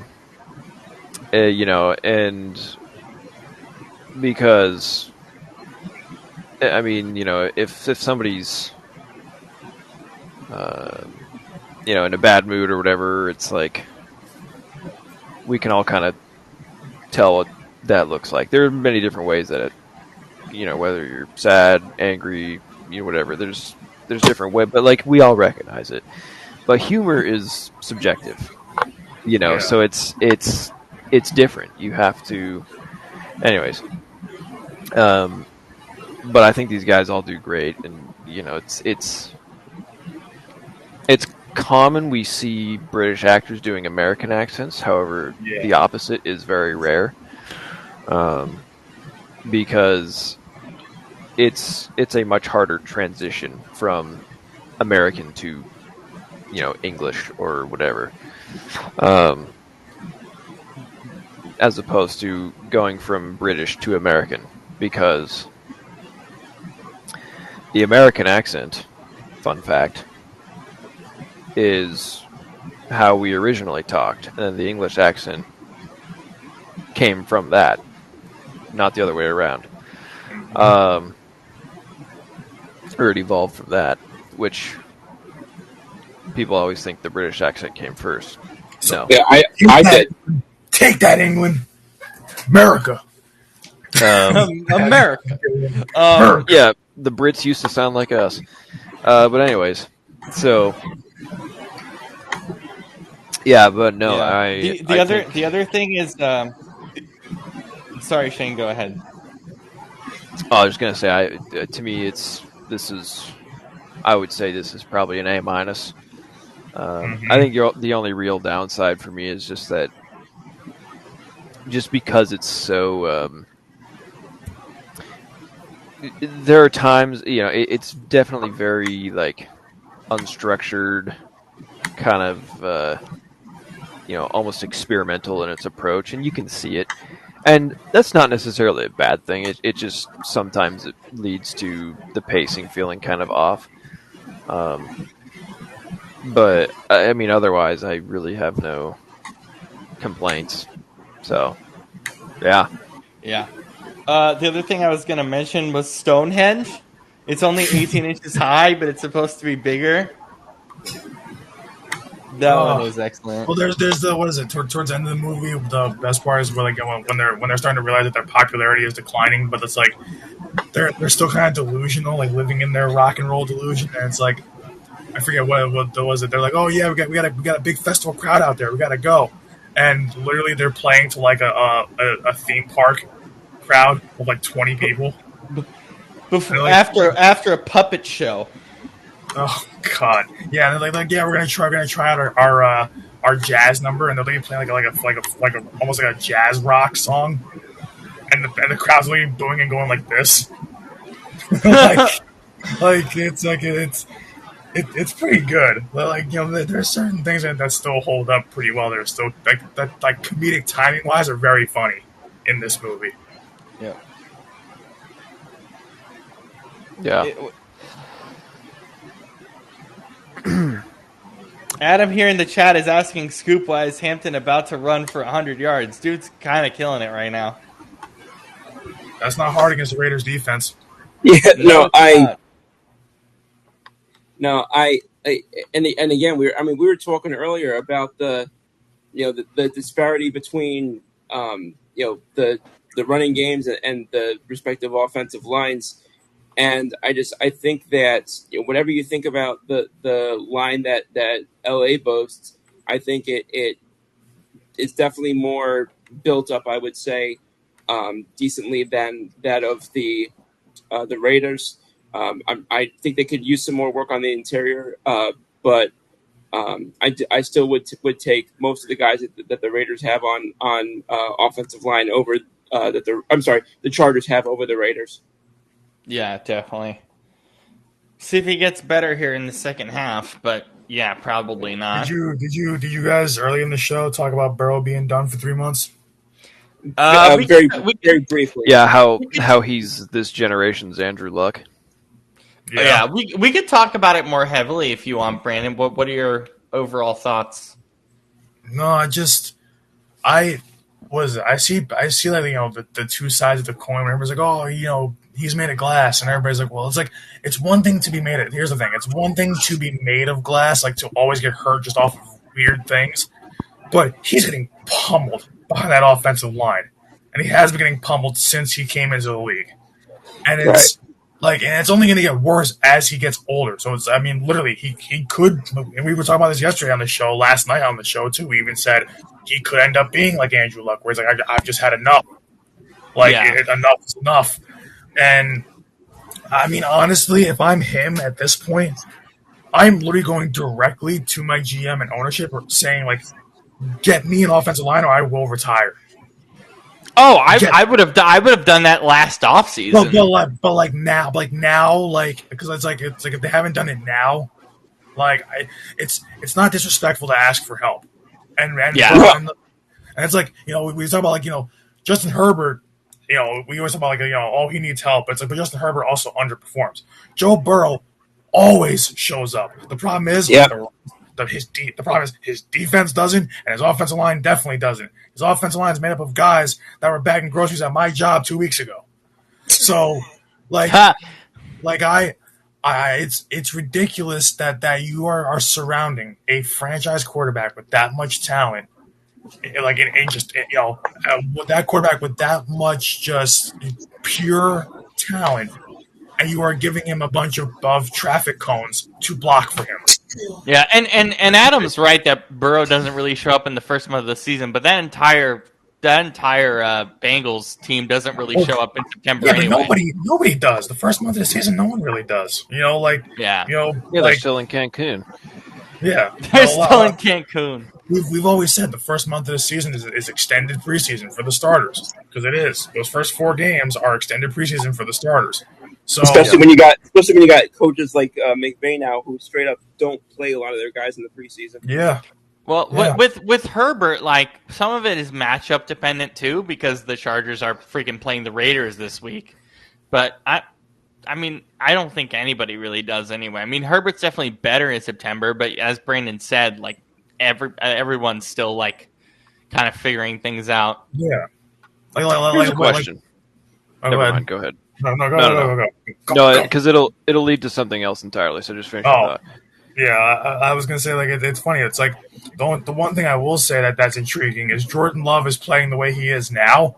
So usually he starts in Toyotathon. Yeah, usually he starts off slow, and then we get to Toyotathon, and then he goes off. If this is slow for Jordan Love now, can you imagine Toyotathon? He's gonna be the greatest quarterback of all time. We're gonna see him buy a Toyota. Or we're going to have to buy Toyotas. Shane, go ahead. I have one. I have to buy one. You have one. You have one. Okay, Shane, go ahead. So what if this offseason, Burrow just goes in there and demands a trade? You read the next thing I was going to say. You read my mind. Now, I'm not saying he's going to do that, nor would Cincinnati. He should, yes. Nor would Cincinnati honor his request. But I'm just saying, if that happened, what would be? You'd have to give up probably 2-3 first-round picks. Mm-hmm. 2 or 3 second-round picks and a couple players easily. Can we do a game? I'll go team by team, and you guys can say what you would give up if you're the team. Or if they that's need fun. That's fun. Yes. Bills, no. Obviously, No. they wouldn't do it. Patriots, I'll be honest, I don't think they would do it. I think they're happy where they're at. I think I would say. I would say. Okay, hold on. I need to pull up I'd say every team's cap situation first. I'd say reevaluate Yeah. depending on how Drake May finishes out the year. Okay, that's fair. Yeah. Jets, I mean, you already invested in Justin Fields for a bunch of years, so I think they're out. No, Have they? I don't. I think that the Jet, especially in this day and age, I mean, He's on a 2-year deal. We just saw a team get rid of Jared Goff to bring in Matt Stafford. I don't think that Justin Fields precludes you from going out and getting Joe Burrow, especially with the situation that the Jets consistently find themselves in. Well, I mean, it's 4 years, but it's 2 years with an out. So I mean, yeah, they could be interesting. Brandon, Jets. But it's God. See, like, we know how bad the Jets are in investing in their team. So if Burrow goes to the Jets, he'll just get killed over there. So he'll just get killed in a different jersey. Yeah, but I'm saying we're playing the game of if you're the Jets, are you doing it? Yeah, I mean, if you're the Jets, yeah, it's a no-brainer. But okay, that's what I wanted to clarify. Here's the thing, though. If you say, okay, if we're looking at it as if you're this team, do you make the move? In that case, there's only 3 teams that don't make the move. Realistically, I mean, yeah. maybe Adam 4. said Chargers, Chiefs, Eagles, Commanders. Yeah, I think that's probably the list. Or and like Ravens, Bills, but yeah. So I would prefer to think of it more as like where, like, could we see Burrow wanting to go there because he feels like he can make an immediate impact there? That's more how I'm looking at it. Dolphins? I don't think he'd want to go there because I think there's gonna be too much. I think there's gonna be too much instability. I think if they move off Tua or if whatever, then I think that you're gonna be in a situation where he'll have very little more stability, if any more stability at all, in Miami than he would have had in Cincy. I think they're getting close to blowing it up anyway. With the guys they've been losing over the past couple of years and Mike McDaniel on the hot seat, I think they're getting close to blowing it up. So that wouldn't make sense for him to go there anyway. Here's a fun team. The Steelers are going to need a quarterback next year because Aaron Rodgers is going to retire. No. Division. Yeah. I mean, if they here's the thing, if they were not in the AFC North, I think that becomes a lot more interesting. But like what is it? Adam would cry tears of joy. But here's the thing: is like he would cry, but the in division's not going to happen. We're not going to see another Saquon Barkley trade. Not trade. Well, it wasn't a trade, but yeah. Teams are going to try to avoid that as all possible. Yeah, we're not going to see that. That's not going to happen. That might be if that ever happened, that might be the NFL's version of Babe Ruth.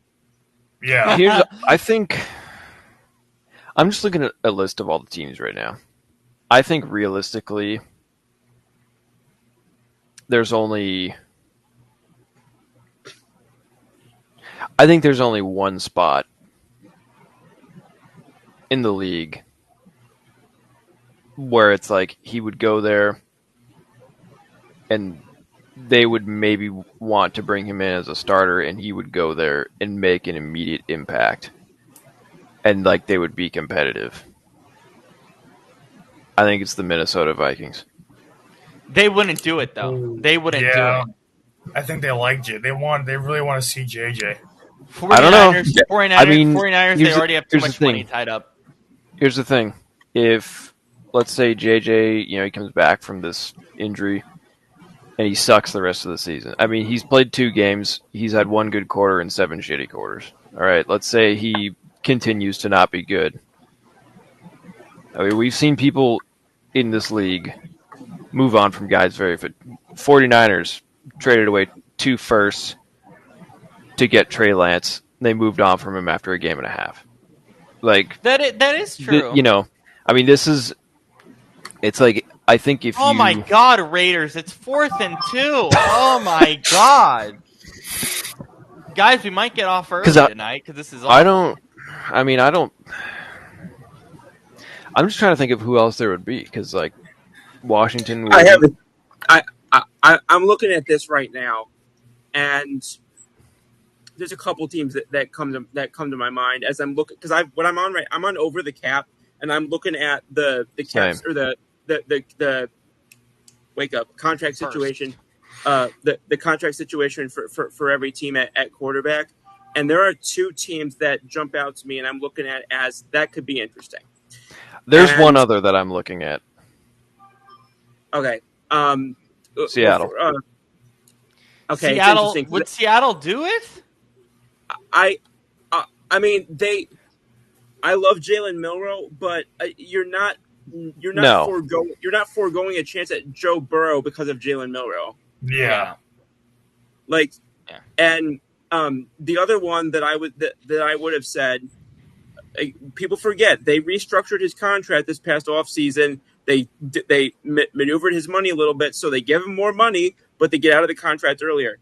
Does this not smell like something that Jerry Jones would be all over? Oh God, no. No, he loves Dak. No. He loves Dak. Yeah, he loves no. Dak. He loves Dak. He loves Dak, and it would kill me if he brought Joe Burrow to Dallas, because I would have a heart attack.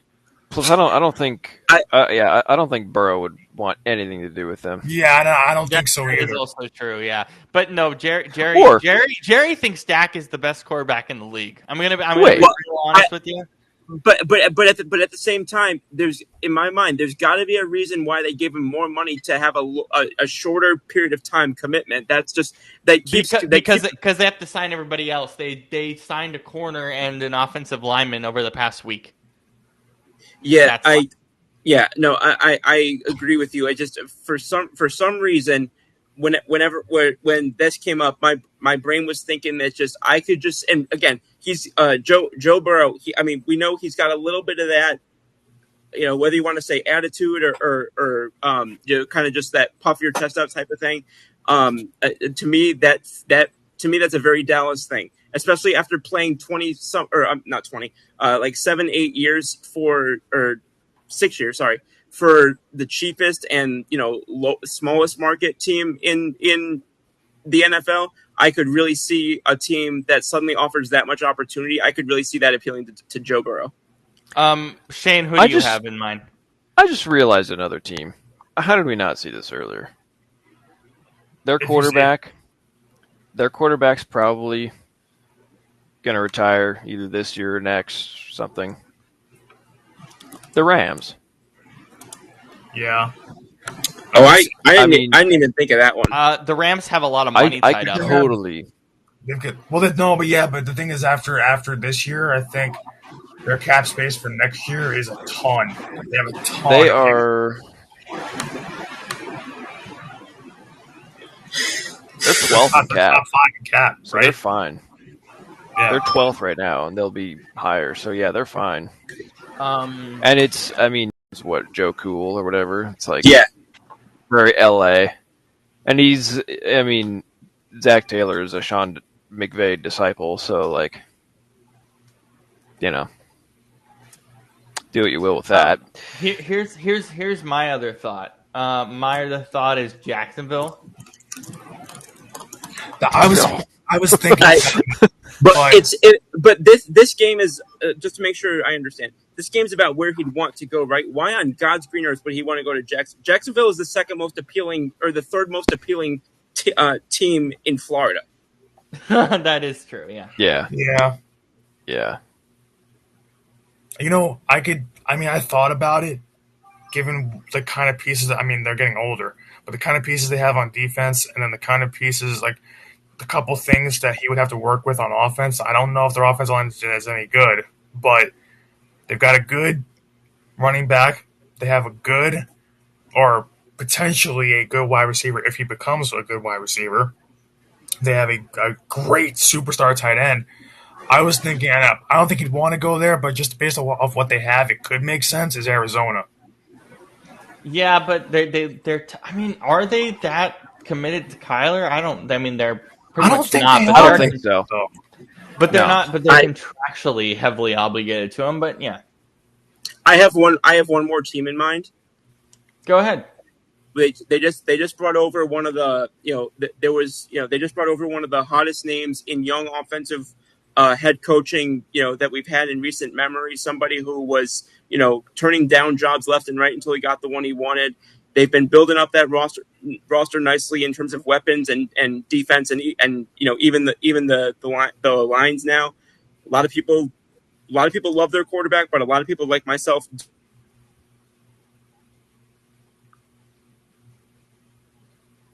Oh, we're cutting out. We're cutting. Uh-oh. Damn. Did we lose Scoop? Oh, the camera disabled screen of death. What Super, you what just okay? happened? You just Yeah, cut off. You're good. Are you kidding? Oh, the camera was so mad that I said Chicago that it made me lose. Oh, I mean, yeah, Chicago. I guess that's a good one. Didn't think about that. It's just everything that I just rattled off, and also I think if you're gonna move off of Caleb Williams, you'd better have a even bigger star that you're ready to bring in. And to me, Joe, and if you're gonna also sell the fan base on, okay, we thought we had it right with Caleb Williams, now we really are convinced that we have the guy. If you're gonna do that, it's gonna have to be somebody who's already been there, done that, and I think Joe Burrow would offer that. Yeah, and as you said, they fixed their O-line, which is the biggest part of this whole story. So Guess what? We finally have a 4,000-yard passer. Woo! Oh, Jesus.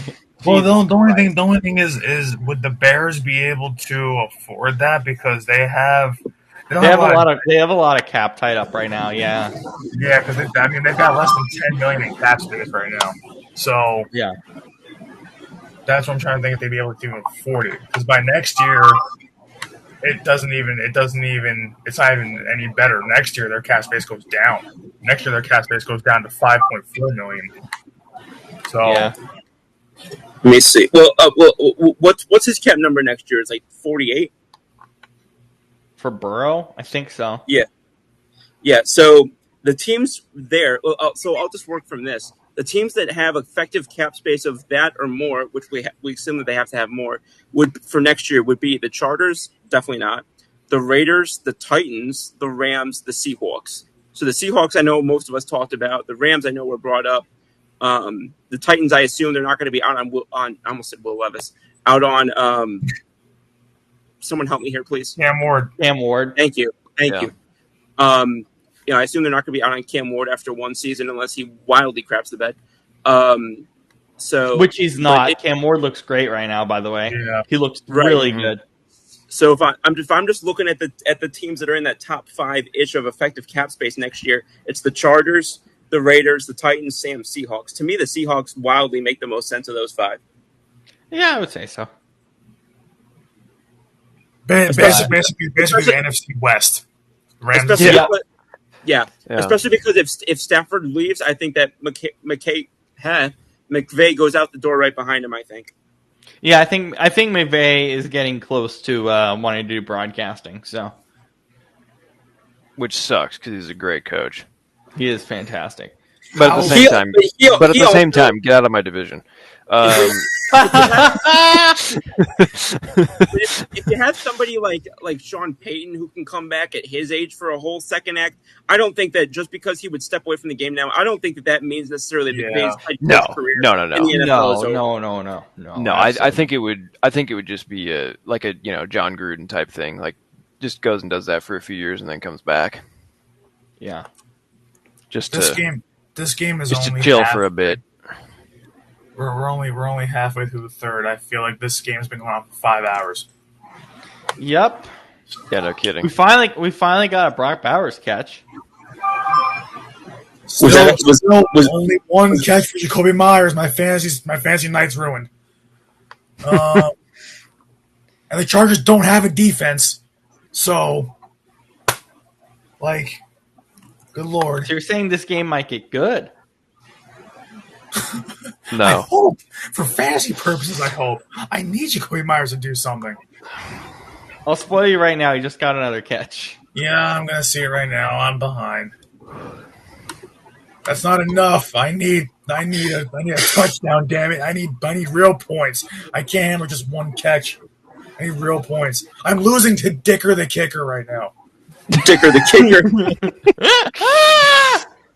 Oh Wait, my are goodness. you losing? Are you losing because of him? No, not because of Dicker. No. Where I lost was Thursday night when Tucker Kraft became God. That's where I lost. I have him in 3 leagues. I was ecstatic. Please tell me you signed up for the Kraft mac and cheese thing. No. Damn it! What are you Come talking on, about? Snoop. What are you talking about? You can win free mac and cheese. I have more Kraft mac and cheese here than I know what to do with. So, okay, that's fair. Yeah, look, my fantasy team was such a disappointment. Baker was good tonight. Gibbs was good. Josh Jacobs, But Brian Thomas, my God, can Trevor Lawrence get that man the ball? Jesus Christ! Throw Brian Thomas Jr. the football because my God, it like 4 catches for 49 yards. I'm yelling every week at Kevin Patullo to help Jalen Hurts get the ball to A.J. Brown. I shouldn't have to yell at fantasy for Trevor Lawrence to get the ball to Brian Thomas Jr. just so you guys know, put this about to the 1,000th exponent. You got what we got for 4 quarters yesterday. Oh, I literally couldn't understand half of what you said yesterday because it was just one wall of sound. Yeah, because Scoop, that's me every day. Ask Rob.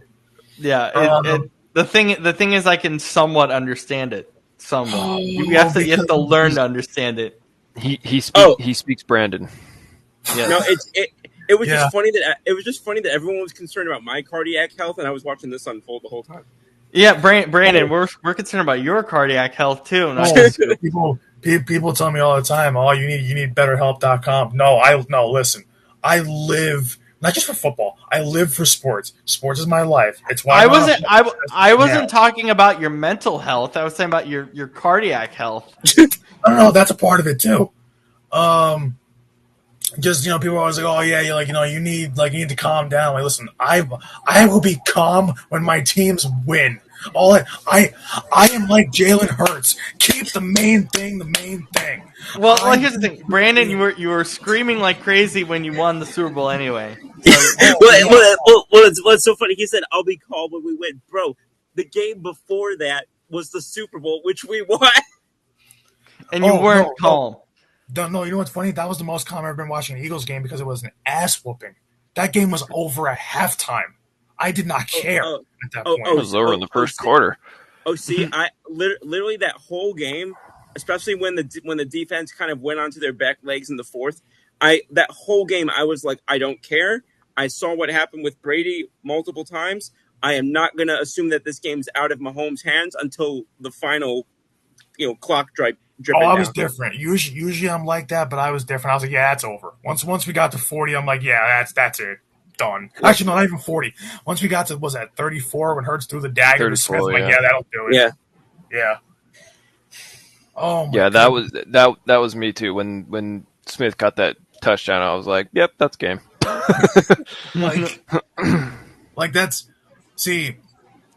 that's what I was arguing with our buddy HTG. Oh God, that's an impressive catch by Brock Bowers. I'm just seeing the Brock Bowers catch now. Amazing catch. Yeah, that was nuts. That's what I was arguing about like me and HTJ, Rob for who wants to know the New Jersey group, yeah. I was arguing with him on Twitter about all Jalen Hurts does is win. And I posted a thing from one of the Eagles beat writers that said that was just so good. That Jalen he is Hurts, amazing. Yeah, that Jalen Hurts has in the games where he has started and finished, he's won the last 16 straight games. And, that is psychotic. And it's crazy. Wow. It's like that's what I hate when people call him a game manager. Game managers don't win 16 straight games from start to finish. They don't do that. So, like, I hate the game manager BS, and on top of that, he does the little things to win. I've said this before multiple times on multiple shows, but HDJ and I were arguing between him, Goff, and Purdy because it was something like What? What? Wait, what? Because What? Wait, I was bro. Oh God. Okay, let me make this oh my easy. God, Let me make man. this easy for you. Hurts, Goff, Purdy, Holy- next. well, but Holy here's shit, but man. here's where this is why I'm Excuse my telling you. language. Oh my God. I'm gonna read you the thread here because what was it? Because HDJ responded to me like early this morning. He said let me go out on a limb here. It's because I posted the thing from Jeff Kerr who does CBS Philly covers the Eagles. I posted that stat, and then I was like I reposted that stat and I was like yes sir, like basically that's my quarterback. And then HDJ said, or let me go out on a limb here. It's turning the ball over that little with the best roster in the NFL. If he's on the Giants and doesn't turn it over with those few passing yards, they're all losses. Yeah, because it's the flipping Giants. Right, We so talked about sorry. this extensively. That is so. So then what I said to him was I said That's I'm so not cherry arguing. picked. I said to him, well, he's a Giants fan. But I said to him, I'm not arguing that. I said to him, I'm not. This is exactly what I said. I'm not arguing that. But as the old saying goes, he who makes the fewest mistakes wins. When you play mistake free, you'll win most of the time, regardless of the roster, and that's true of any sport. I'd rather him play smart than force the ball. And then I had more to say. So Fourth. I said, Finally. I'd also say that despite what the numbers show, A.J. Brown has been a 1,000-plus yard receiver every year in Philly. Plus, they use their running backs perfectly, which more teams should do to take the pressure off their quarterback. And then I said, guys like Goff and Purdy have had equally great rosters and won nothing. And then I wouldn't say equally great thoa, because I guess Goff to an extent, but like I guess both. It's fine. But I think Purdy had in that year that San Francisco went to the Super Bowl. I think that's the best roster any of them have had. That's the point. That's the point I was making to Rob. I said Purdy in 2023 is the only quarterback of those three because the whole game manager thing, Hurts gets lumped in with Goff and Purdy. So this is where I was kind of going with this. Is Purdy is the only quarterback of those three in any of the recent years to have a top 3 offense and a top 3 defense. And he didn't win in the Super Bowl. He didn't look good. He only completed 60% of his passes, and he threw, I think, one touchdown?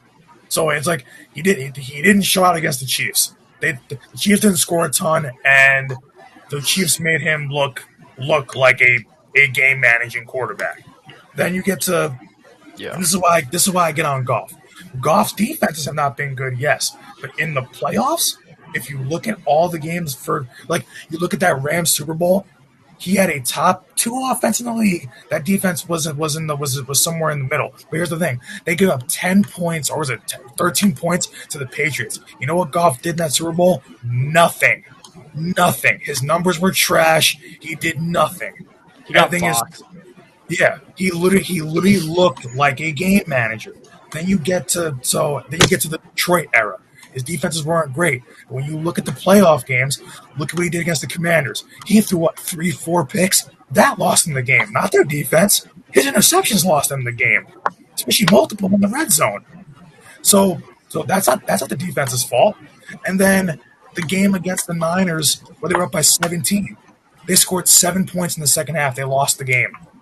And one of those was a Gibbs fumble, yes. But the rest of that half, outside of that fumble, they were still up by 10 points, 13 points. He couldn't put the game away. He couldn't put the team on his back and put the game away. He had a bad second half, and they didn't win the game.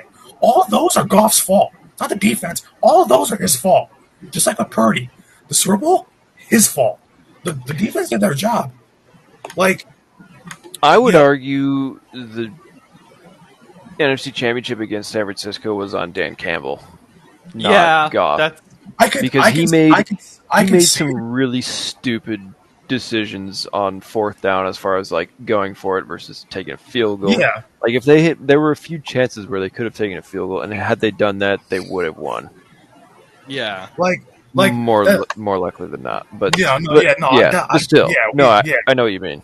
Like but it's like it's like if you're a good quarterback too, you can also overcome those mistakes. They just never did. Like he never did. Like Yeah. he didn't look the same in that. Like yeah, the whole team didn't look right in the second half, but he didn't look the same in the second half that he did in the first half. In the first half, he was lighting that defense on fire. He lit that team on fire. They were scoring at will. He played well. Second half, it just nothing went right. But part of that is also him. I shouldn't say it's all him, but part of that is him. A lot of it, a good part of it is him. So like, Well, I think the difference between a guy like Goff and Hurts It's getting late. is I know. yeah, we're tired. They both have that great pocket presence, and but the difference is Goff. I mean, he's has no mobility, and he's just kind of a scrawny guy. Whereas Hurts is, I mean, he's quick and he's just a tank. I mean, it's like he can, if things are breaking down around him, he can make it happen with his legs. Whereas Goff can't really do that. So, I'd like to jump in, just like because y'all were talking for the longest the time about the difference in different the different rosters and the Purdy versus Goff versus Hurts situation. And I've spoken a couple times about I've made criticisms of like quarterbacks like Justin Herbert, who I keep saying I think that what I hear about him is so disproportionate to what I've actually seen about him. On the coaching side of things with that type of mentality, when am I going to see the final things come together for Kyle Shanahan? I'm looking at the everybody keeps telling me he's the greatest offensive coach up there with no, he's not. with Sean McVay. Not anymore. Not anymore. Yeah, well, it's just because I still hear people saying that, and I still read people talking about how he's the biggest rival to Sean McVay and one thing or another. There's only 8 coaches who have been coaching for at least 9 years, and 2 of them don't have a Super Bowl, and it's McDermott and Shanahan. And McDermott's getting much closer now than the Niners are. Well, that was my point. And McDermott, I think, is McDermott, I think, is at least looked at as being much more on the doorstep of it than Shanahan is. But I keep seeing Shanahan get given pass after pass after pass. And he kind of reminds me of the coaching version of what Justin Herbert was in my mind, where I keep seeing people giving him excuse after excuse. There are not a lot of coaches I can think of who coached on the same team for 9 years without winning a ring and still kept their job. Well, Shane, as we've talked about before with the Niners, it's mostly, well, not all this, but mostly this, as we're seeing right now, even heading into week 3 with the 49ers, the injuries are just awful for them. And that's part of it. I mean, that's... But also part of that, I mean, his offensive schematic has been known as one that has players particularly susceptible to injury. So, yes, I agree that he has to deal with a lot of injuries, but a lot of that is, I'm not going to say that they're self-inflicted by him, but you're actively putting players in a position to, that they're more susceptible to injury. So I still hang some of that on you. But you know what the biggest, you know what another knock is too when it comes to Shanahan. We've talked about this before. It's not just the fact that their injury management, all this, that, and the other thing is not good. It's also the fact that, we've seen this firsthand, but they like their biggest issue, I feel like, is that they just don't make any second half adjustments. It's like they have a game plan at the start of the game, and they just hammer it home for 4 quarters and hope it works. Yeah, there's no adjusting. Like they can't. They can't play from behind. That's the other reason why they can't play from behind. They can't play from behind because they don't make adjustments. So they are built to have pretty much, if they don't have a double-digit lead at any point in the game, 9 times out of 10 they're not winning the game. Yeah. So they're not built to play from behind. They're not built like they don't have a strong foundation in terms of making adjustments. And then, you're beating your players to death in that offense. So it's like any adjustments you can make, you're just wearing them out further. I mean, it's like I can't see how, when it comes to the Niners window that we keep talking about, their best shot was 2 years ago. Yeah. So like that was it. Because I can't see at this point, with all the injuries, with the age, with the guys on the team, especially a lot of the stars getting older. And they gutted their defense. We know that. So this is a team that almost lost the game to the Saints. So like that's not the 49ers that we usually think of when we think of them lately. So as far as the Niners go, as far as Shanahan goes, I think that whole era is pretty much done. I think they're done. Yeah. Shane, sorry about that. Go ahead. Well, yeah, I mean, and that's why we see it so often where Shanahan, the Niners, they lose one of their guys and the whole team just implodes because he doesn't pivot, he doesn't adjust. And I think, I mean, I've kind of been on this for a couple of years now, and yeah, like you're saying, Scoop, everybody still is just like, yeah, he's the best, he's great, and for a couple of years now, I've kind of been like, is he though? I mean, Well, my question is, would he have gotten up to a ninth year if his name wasn't Shanahan? Yeah, that's actually a good point. Okay, yes, and here's why. Because this whole West Coast, power run type thing that is, I mean, pretty much every team in the NFL runs it now. It started with him. I mean, he was the one that really, he didn't invent it, but he revolutionized it and pioneered it. Yeah. Yeah. And so I think just because of that, he gets a little bit of a pass because they're like, well, everybody in the league is trying to copy us. So, he's the guy, but it's like, but it's not, is it still an edge to have that guy when everybody in the league is doing this and everybody, I mean, and if you look at doing it better than he is. Oh yeah, I absolutely. And,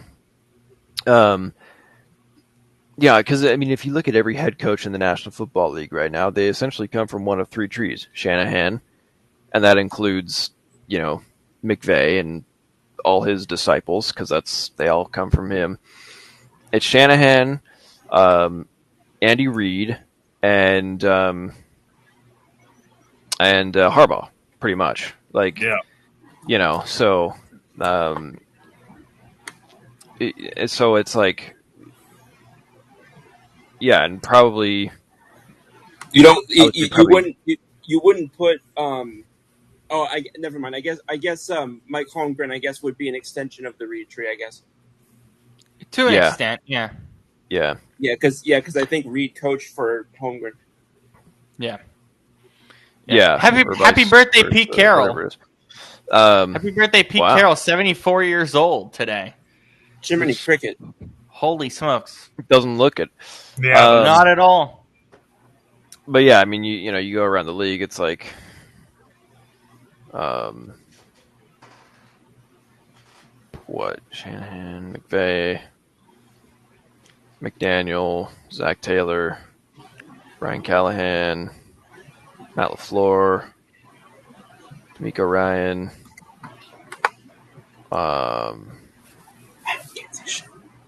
who else is there? Well, from whose tree?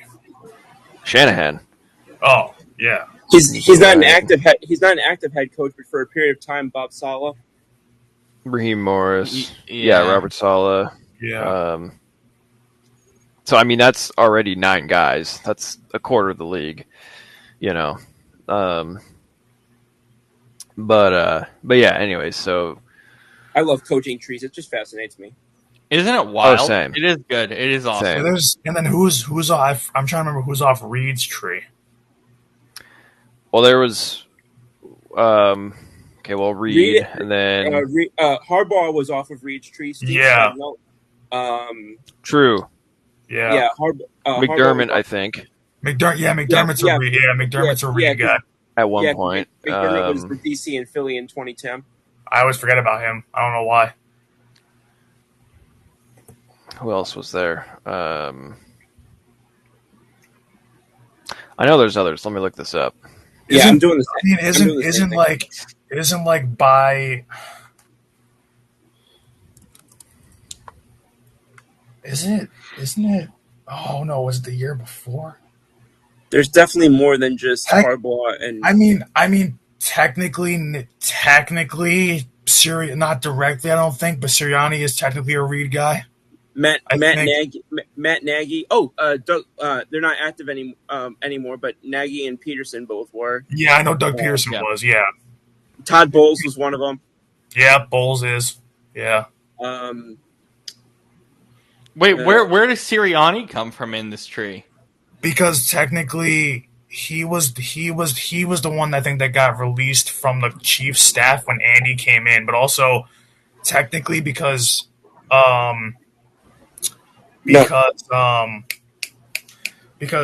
he coached under Reich, and I think Reich. Oh, yeah. He was the wide receiver coach. Yeah, under I think it was Romeo Crennel who was there back then. Romeo. And then he became the quarterbacks and wide receivers coach in San Diego under I have no idea who was there at the time. Jesus, San Diego, man, I wish they were still in. Okay, so here's the Andy Reid coaching tree. So Andy, obviously, John Harbaugh, and therefore Mike McDonald. Yeah, and then Mike Tomlin. Really? Yep. And then let's see, Sirianni, and then therefore Jonathan Gannon, Shane Steichen. Yeah. And then and then where was? Wait, where? McDermott. So 8. When was Tomlin? Tomlin's got to be a Reed guy by extension, right? Here, I'm looking right now. Hang on. Yes, because he was. Yeah. Yes. Like Sirianni's a Reed guy by extension, just like Tomlin is a Reed guy by extension. Tomlin worked for 3 coaches. I think that was when because he worked for because it Childress, was who was the OC in Philly. Yeah. Yes, because it was Andy Reid, then Doug Peterson, then Frank Reich, and then Nick Sirianni. Yeah, Sirianni's like the little branch on the end of the tree. I know he's so part of the tree. So he's the great grandson. Yeah. Because when Childress was the OC, he was the DC. For some reason, I don't know why I thought this, but it's because he left right before Reed came. I thought that Dable was a descendant of Andy Reid, but he's not. Because Reed came the year after, right? Because Dable was part of the staff that left with Sirianni right after Reed came in. Here, hang on. So, or right when Reed was coming in. I want to see if there's like a Dable's technically a Belichick guy. Yeah. Yeah. Here we are. Oh, yeah. Bill Belichick's I'm looking at the tree is right. fascinating, isn't it? I'm looking at the tree right now. So Belichick's tree is Todd Bowles, Brian Dable, Jordan Dave Hudson. Canales. Lol. Belichick's. I see Bill O'Brien. Oh, wait, hang on. This is from a. That was a bad joke. Dan I'm Campbell and Kevin Stefanski. Campbell and This is Stefanski. interesting. This is pretty. And then, This is from last year, but under the Reed tree from last year was Harbaugh, Peterson, Bowles, McDermott, Childress, Frazier, Spagnuolo, Rivera, Shermer, Culley, and Nagy. Yeah. I always forget that also Ron Rivera was part of that. Yeah, Rivera was on Philly staff for a little bit, I think. Yeah, he was. I always forget. Me too. And then the Shanahan tree is Kyle, McDaniel, D'Amico Ryans, Sala, I think, is on there. Yeah, well, he's not a head Oh, coach you're anymore, talking but about still. just current head coach. Current. And then Raheem Morris. Raheem, yeah. Who else is there? Sean McVay, Matt LaFleur, Zach Taylor, Kevin O'Connell, Brian Callahan. And then where's? I'm trying to think. Who's? That's 9.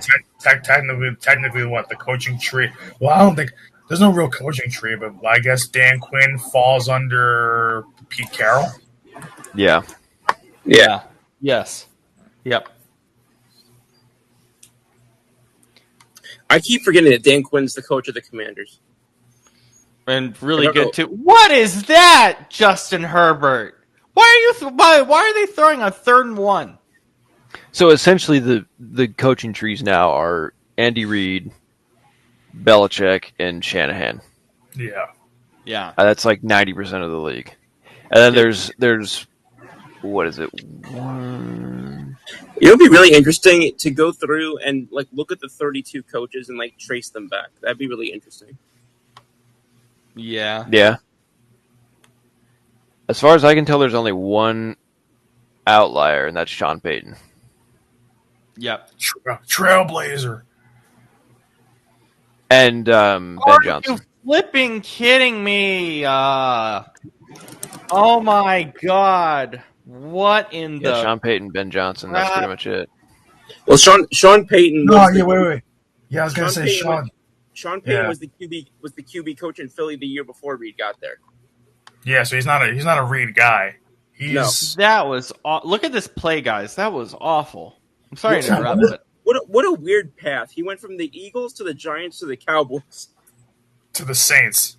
Yeah. Yeah, I know, but just he went through the NFC East, except for the Commanders or the Redskins at the time. But like to rival hop like that in consecutive jobs in consecutive years is just so weird. That's wild.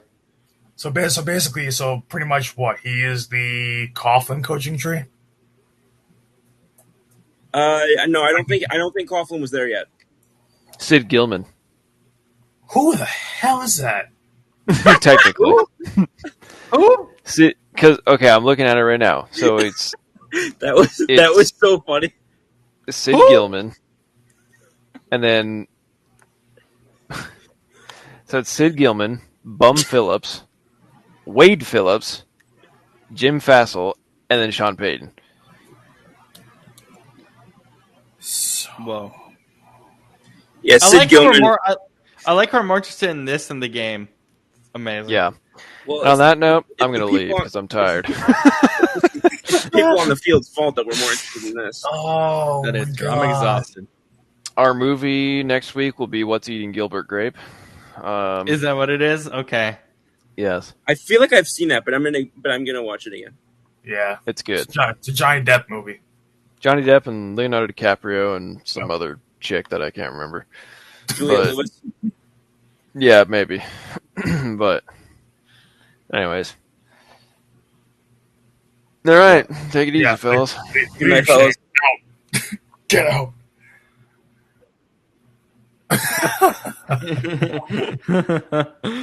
Oh my God. We still got like 8 minutes left in this game. Yeah, I know. This has been the lie. I swear. I thought Falcons Vikings was long yesterday. Oh my God. Oh my God. I have had all 4 wisdom teeth extracted at the same time, and the anesthesia didn't take hold, and this is less painful. I'm sorry, this is more painful than that, rather. Oh my God, man. I want to cry. This has been a brutal month. This has been a brutal Sunday and Monday night. I actually want to cry. Well, at least the Bucs game was good. The Bucs game feels like forever ago, to be fair. But even then, like in the second half, that game grinded to a halt. Like that was true. Like it got boring in that third quarter. It didn't pick up until literally the last 5 minutes of the fourth.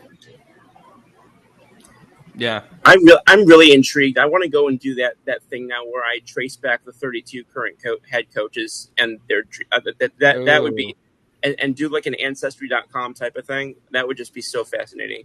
Yeah, we could add that for a segment at some point. Maybe our next watch along in a few weeks. You can give us the results. Sounds good to me, boss. Sounds good to me. Yeah. Oh my god. Whenever I think, I'm sorry, guys. Whenever I think of Belichick, I think of his girlfriend every time now. I just can't think of anything else. Oh my god. See, when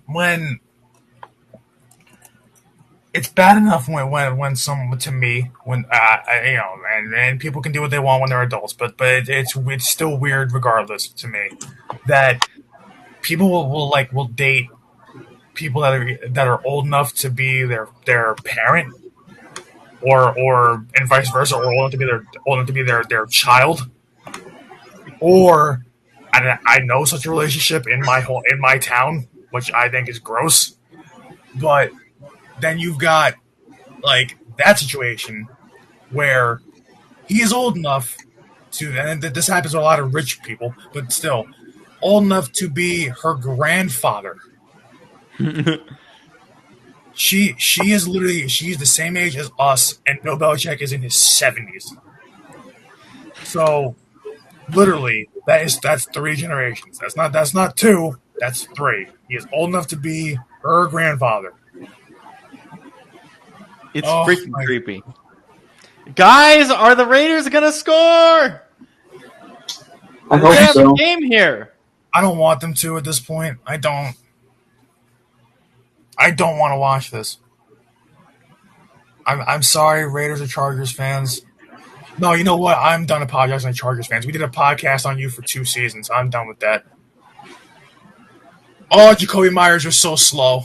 I mean, would it matter in fantasy for me at this point? Probably not. But oh god, you're so slow. Oh, this game. If we actually end up having even a field goal impacts this game. You guys want overtime? No. Do I want? Did you say? Do we want overtime? Yeah. I want to sleep. Thank you. Oh my god, I can't, man. I'm still in my work clothes. I need to shower. No. You and me both. I was gonna shower before we went on, but I didn't trust that I was gonna be done by the time we had to go live, so I didn't do that. But for the love, I also didn't drink coffee today, so that's not helping. Oh, you have Pepsi. Chug the liter of Pepsi right now. Chug all of it. Do it right now. Hang on. I'm looking for the caffeine content on here. Oh my god! It's the dreaded swing pass check down to the running back. I'm seeing too many of these. I saw enough of Philly yesterday. I'm seeing too many now. It's hurting me. I can't watch this anymore. I don't want this. Here we are. 38 milligrams per 12 fluid ounces. That does not fucking help. So basically, yeah. So basically, for the equivalent of a venti, there's 76 mil. I would have to drink 5 of these damn things. Oh, still chug it right now. Chug. No, because then I won't sleep. Not even because of the caffeine, but because it's going to screw my stomach. Don't you just love how the one time they decide to throw the ball at Jacoby Myers in the end zone, it's picked off? Don't you just love that? He just gets freaking double teamed. See, that's what people want. I don't care if I'm the homer at this point. That's what they like. That's what I see people on Twitter saying. Oh, why can't Jalen Hurts throw the ball into the end zone? That's why. Because if guys aren't open, I'm not going to have him throw an interception. That's stupid. No, it's because he actually knows a thing called ball security. Yeah. Yeah, other quarterbacks should try it sometime if they want to win a Super Bowl. No, dead ass. Like the amount of people I'm seeing who are still saying that Hurts is not forget about top 5. I can argue at the top 5, not a top 10 quarterback. I'm like, okay. Oh no, yeah. At that point, delete delete your entire social media, delete your accounts, delete your social media, because you shouldn't speak on the people who football. say that Jalen Hurts is not a top 10 quarterback in the NFL are the people who make me think that freedom of speech shouldn't be absolute. Like I can't, man. Like I know we get carried away with Eagles stuff, but it's like I don't know if it's just me or maybe it's just my social media feeds that cater to this because I'm an Eagles fan. But nobody in like out of all these top 10 quarterbacks, nobody gets the amount of crap that he does. Nobody. No, I would agree with that because a lot of the shows that I watch, they're not even Eagles oriented shows. They're just like they're general like football or sports shows, and like I'll see them say this about Jalen Hurts or that about Jalen. I'm like, okay, you have to hang on. I'll make this PG, but you have to like You don't have to. You like don't have to. stop being so generous to certain quarterbacks who have accomplished far less in their career, who may have been playing even longer than Hurts. I mean, again, like you said earlier, or someone said earlier, 16 games in a row that he's gone start to finish, he's won. Yeah. He has won a Super Bowl, and he outplayed the supposed, baby goat in another. And, he also, like, and people are talking about, should he be considered, one of the best quarterbacks in the NFL if he, gets back to the Super Bowl? No, if he gets back to the Super Bowl, he should be considered for Canton. Yeah, 100%. Like, to me, when I watch him play, and this is how you can separate the people that are like us, that talk and know football, from the people, and like it's not just being an Eagles fan. This is the truth. When you have people that talk and know football, when the first thing they bring up is the stat line of a quarterback, or the stat line of players in terms of overall performance, like for a game or a set of games or a Super Bowl. Like I brought it up with Goff to prove a point. It wasn't the first thing I brought up about Goff in the Super Bowl. I brought it up to prove a point that he was not good in that game because he wasn't overall against the Patriots, but a top 2 offense in the league. I ain't gonna lie, I'm not sure what you're saying, to be honest with you. Like I'm saying, like in general, it's like, when it comes to stat lines, people read so much into numbers. Like I've heard so many times before that, if a quarterback doesn't throw for 4,000 yards and 40 TDs, he's not elite. I'm like, well, if you watch the games, you would understand more because numbers are not everything. It's also like you think back to, I can, and again, me, I'm as much of a numbers guy as anybody, but you can think back to a few years ago, teams like the Denver Broncos with Peyton, teams like the Ben Roethlisberger Steelers. The reason why those guys were so heavy in passes is because all they could do to move the ball was pass, because they didn't have the run blocking or the running game to be able. I sound like I'm on drugs now, but that's fine. We're almost done. We're almost done. In order to be able to move the ball or to to win multiple different, they had to do that way. It's similar to the post Elliott Dak Cowboys that we discussed. So it's like they'll say, he only has 10 passing touchdowns in 8 games. Yeah, because he's run for 5 more. Yeah. Like, well, actually, wait, Rob, are you muted? Check your sound. I'm not muted. Because I can't hear you. I can't hear you neither, Rob. Oh, that's not good. You guys can't hear me? Yeah, okay. That ain't no better. Yeah, check your stuff. Because. Yep. Hello? Nope. Okay. Like one moment. Like what is it? When it comes to when I saw what was it? I saw a stat line today. Hello? That was like, oh Hello? yeah. There we go.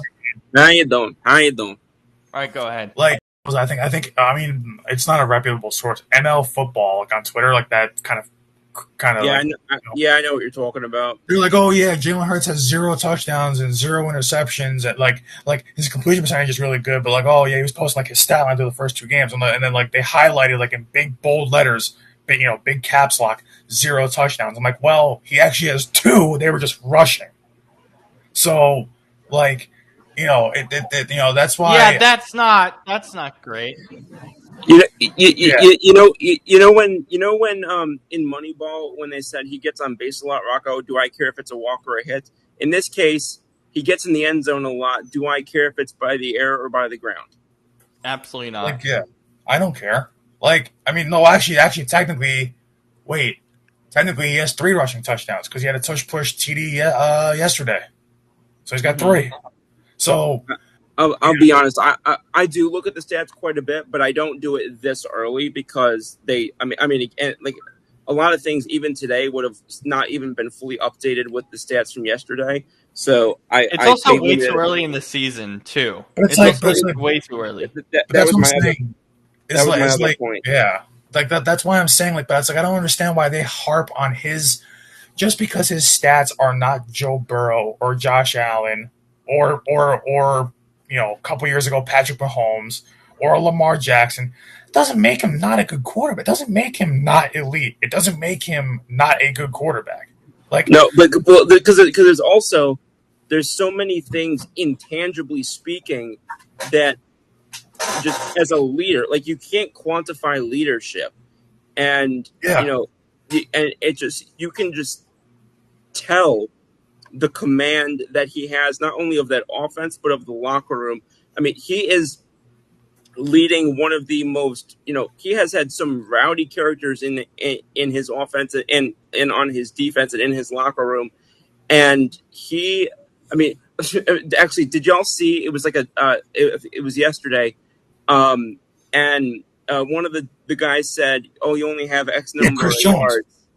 Yeah, Jones. Yeah, Chris Jones. You only have 100 yards, and he's like, "We won the game. Who cares?" It was hilarious. Yeah, and I'm just thinking to myself, you know what? For a veteran defensive lineman, I would have thought you would have learned by now that maybe you save the trash talking for when your opponent's literally doing anything but victory formation. Well, also that's, as Shane said in our chat, that's like the worst trash talk you'll ever see. Yeah, like it's so funny. It's like leave it to Kansas City, and it's not just trash talk. You're trash talking a guy that has now beat you 3 straight times. He's beaten you in Kansas City in 23. He beat you in the Super Bowl last year, and he beat you again yesterday. The true Eagles 3 or the true Chiefs 3-peat. Oh my God, I'm so fucking tired. Jesus Christ! Listen, at this point, are we still live? Yeah, no, we still are. Unfortunately, for the next 4 minutes, or a little less than 4, you guys are a little ahead of me. Do you want to guess? Do you want to guess how long we've been live? Because I can tell you. I mean, you guys came on at what? It was like 10:05, 10:15ish. Yeah. And again, I'm in the Central, so it was 9 something. I'm gonna guess we're going on 2 hours 40 minutes. This is 2.5 hours right now. It's pretty much exactly 2.5. It's 2:27:21. Okay, so a bit pretty close. And it's been a lot of nonsense. The game's been a lot of nonsense. The game's been absolutely atrocious. Geno looks well. It's not just that Geno looks bad. This offensive line is so bad. They just had a lineup that for passes over, it was either 10 or 15 yards. He's 0 for 10 with 3 picks. Oh my God! Yeah, no, I'm not saying Geno has been. I mean, Geno's been awful today because these throws are not going anywhere. But partially, it's the offensive line. Again, I'm not the person to talk about this because I just don't like watching Geno Smith. So, yeah. So wait, please God, tell me that Seahawks Texans is way better than this in a few weeks. So what I'm trying to think of right now is with the Bengals schedule and with Jake Browning now being the quarterback for pretty much what will be the rest of the regular season. Can I pause that really quick? We were talking. Scoop and I were talking about this. Do you want to just say that's the unanimous Padres game of the week next week? No JJ McCarthy, so Carson Wentz. I'm surprised you eliminated so many games this week, and you're not eliminating that one and saying that we can't say that. Yeah, why do you want to? I think that's like unanimous. Carson Wentz versus unanimous. Yeah, versus Browning. That's just awful. And I'll tell you this: I'm dang sure rooting for the Bengals next week. Well, yeah, they're also 2 reasons. I'm not rooting against Carson really. Scoop, I thought you fell out of your chair. Holy smokes! All right, Brandon, go ahead. I'm not rooting against Carson, really. I'm just rooting against the Vikings because they're in NFC. That's basically it. Any NFC competition at all, just get rid of them. So, guys, we have a football game. Oh my god! I don't want it. Shit. I don't want it. I don't want it. I don't want a football game at this point. I want to go to sleep. We have a football game. Look at this. Look at that. Look at that. Look at that. Another late game Geno Smith thing that I talked about on the show last week. Look at this. Look at this. Look at Max Crosby. Oh my god. Rob sounds like he just saw a baby for the first time. Woo! Can we predict their schedule with Jake Browning here? Next week they could win because the Vikings went with Carson Wentz. I want to wait until Wednesday when we make our picks for that. I don't know what to do yet. Because I'm looking at their schedule, they're not winning many games. Especially look at this gauntlet they have for 4 straight weeks. They've got Broncos, Lions, Packers, Steelers. By the way, the Broncos game. Is it the Broncos game? Yeah, Broncos game is Monday Night Football. Thank God there's a second game, but have fun. And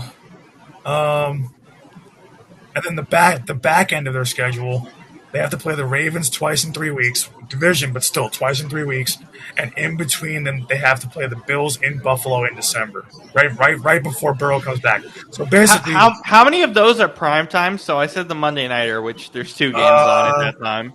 So they have Bengals, oh my god! So Bengals Broncos prime time. So that's 1. Then Bengals Steelers prime time. Bengals Packers is 4:30, but I'm talking about prime time as in late night. Night games, yeah. Yeah. So Bengals Broncos is 1. Bengals Steelers is the other, October 16th. Bengals Ravens November 27th. So basically Thanksgiving, 8/20. And then Bengals Dolphins December 21st. That'll probably get flexed. What is that, NBC or what is that?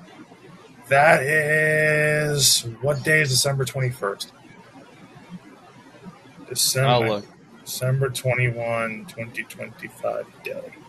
So it's a Sunday, so Sunday football. That's totally getting flexed. Okay, fourth down. Fourth down, Geno. So they have 4. Bro. Oh my god. Geno. What was that? Is it over? Watch it. Hang on, I'm behind y'all. Yeah, that's why I said. Look at your television screens. Watch this. That's what I'm doing. Watch Geno just move around like this. Right now, I just saw 89 blow up pass or reception attempt.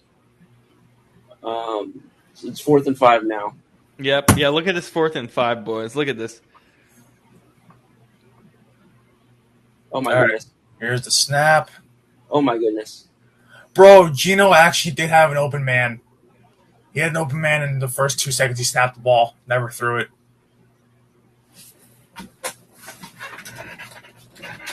Okay. I didn't realize we were watching Happy Feet tonight.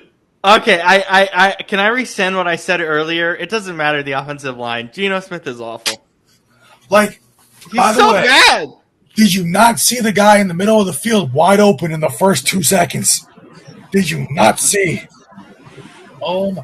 Fourth and 5. It is 4th and 5. I'd rather you throw an interception because you're trying to get a first down. You threw the ball away on 4th and 5. Oh my god! Oh my god! You threw the ball away on 4th and 5. Oh my god!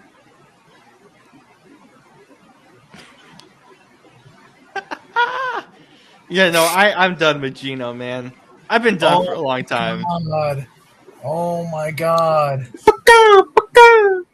Oh my god, please kill me. All right, I'm ordering my coffee for tomorrow now because otherwise I'm just gonna completely. You're ordering coffee already? It, like I'm setting it up to be delivered in the morning. Oh, Duncan? I don't know where yet. Nah. You should get Sabrina Carpenter's coffee. They don't have that on DoorDash, which is annoying as hell. Oh, it's so awful. I kept trying. I've tried to do that several times, and it's never to any success. Oh, Brandon has officially lost all his football brain cells. oh, I never listen. I know the Raiders are not a good franchise, but this is why we even said no. That everybody's like, oh yeah, they have pieces this year. They could be good. No. With Geno Smith, they will never be good. It's not going to happen. Like you need an actual quarterback in there. And the thing is, if the end of the Pete Carroll era with Geno, was not good, they kind of split their separate ways and it ended badly in Seattle. Why did anyone think it was going to work in Vegas? Dude. I mean, I said the offensive line, which has been awful and has made it hard for Geno. But some of these throws, like you just saw, are just awful. not just the throws, but the football IQ decision making. Oh my Like, god! It's one thing to execute a poor throw, but it's another thing to just have made the effort to make that particular throw in the first place. And you've been not for anything. I know this is your second win. You've been in the league since freaking 2013. You've been in the league longer than 98% of the players who are currently playing. Exactly. Figure it the hell out. Yeah. So I rescind my comment about just saying it's the offensive line. Geno's looked, or pretty much the offensive line. Geno's been awful. The only time it's acceptable to throw an interception is 4th and 5 because you have to get the first and you have to try to keep this game alive. You threw the ball out of bounds. I wouldn't throw the ball out of bounds on 4th and 5. He did. And that's not a rookie. Like we're saying, this is a guy, this is what, his 13th? I'd like to believe even rookies, at least they've played football before in their lives and wouldn't do that. Like that's not an NFL thing. Like rookie mistakes are for people who struggle with the going from college to the NFL. That's still stupid to do in college. I can't. Oh my god! Now flags. I can't, man. Like this game between last night and tonight, football is starting to physically hurt me again. Physically and mentally hurt me again. By the way, Brandon, good morning, my friend. Delay of game offense took 15 years off my life. It is Tuesday on the East Coast. It is Tuesday. It's about to be Tuesday on the Gulf Coast also. Yeah, it's guys. It's Tuesday. Illegal formation. You have an 11-point lead on the road with 2 minutes to go in illegal formation. Brandon, aren't you happy we didn't record after this game was over? Oh my god! I'm actually crying tears of joy because if I had to between work. The concept of not even having started this show yet. Like I can feel my hairs turning gray. I mean, we have a few 10 o'clock games this year, don't we? No, it's just this one and then the Seahawks one. Those are the only two. Oh my god! I haven't been this annoyed at somebody named Herbert since Herbert P. Bear and Club Penguin. Oh my god! Oh, speaking, I will say though, some good news of sports that did come out today. I think you guys saw this in the group chat because I did put it. But my Pels are finally going to be televised down here in Jackson on stream. It took that long. It was supposed to be last year, but there was a stupid thing that fell through with one of the contracts. Yeah, so we'll have it because I have DirecTV stream.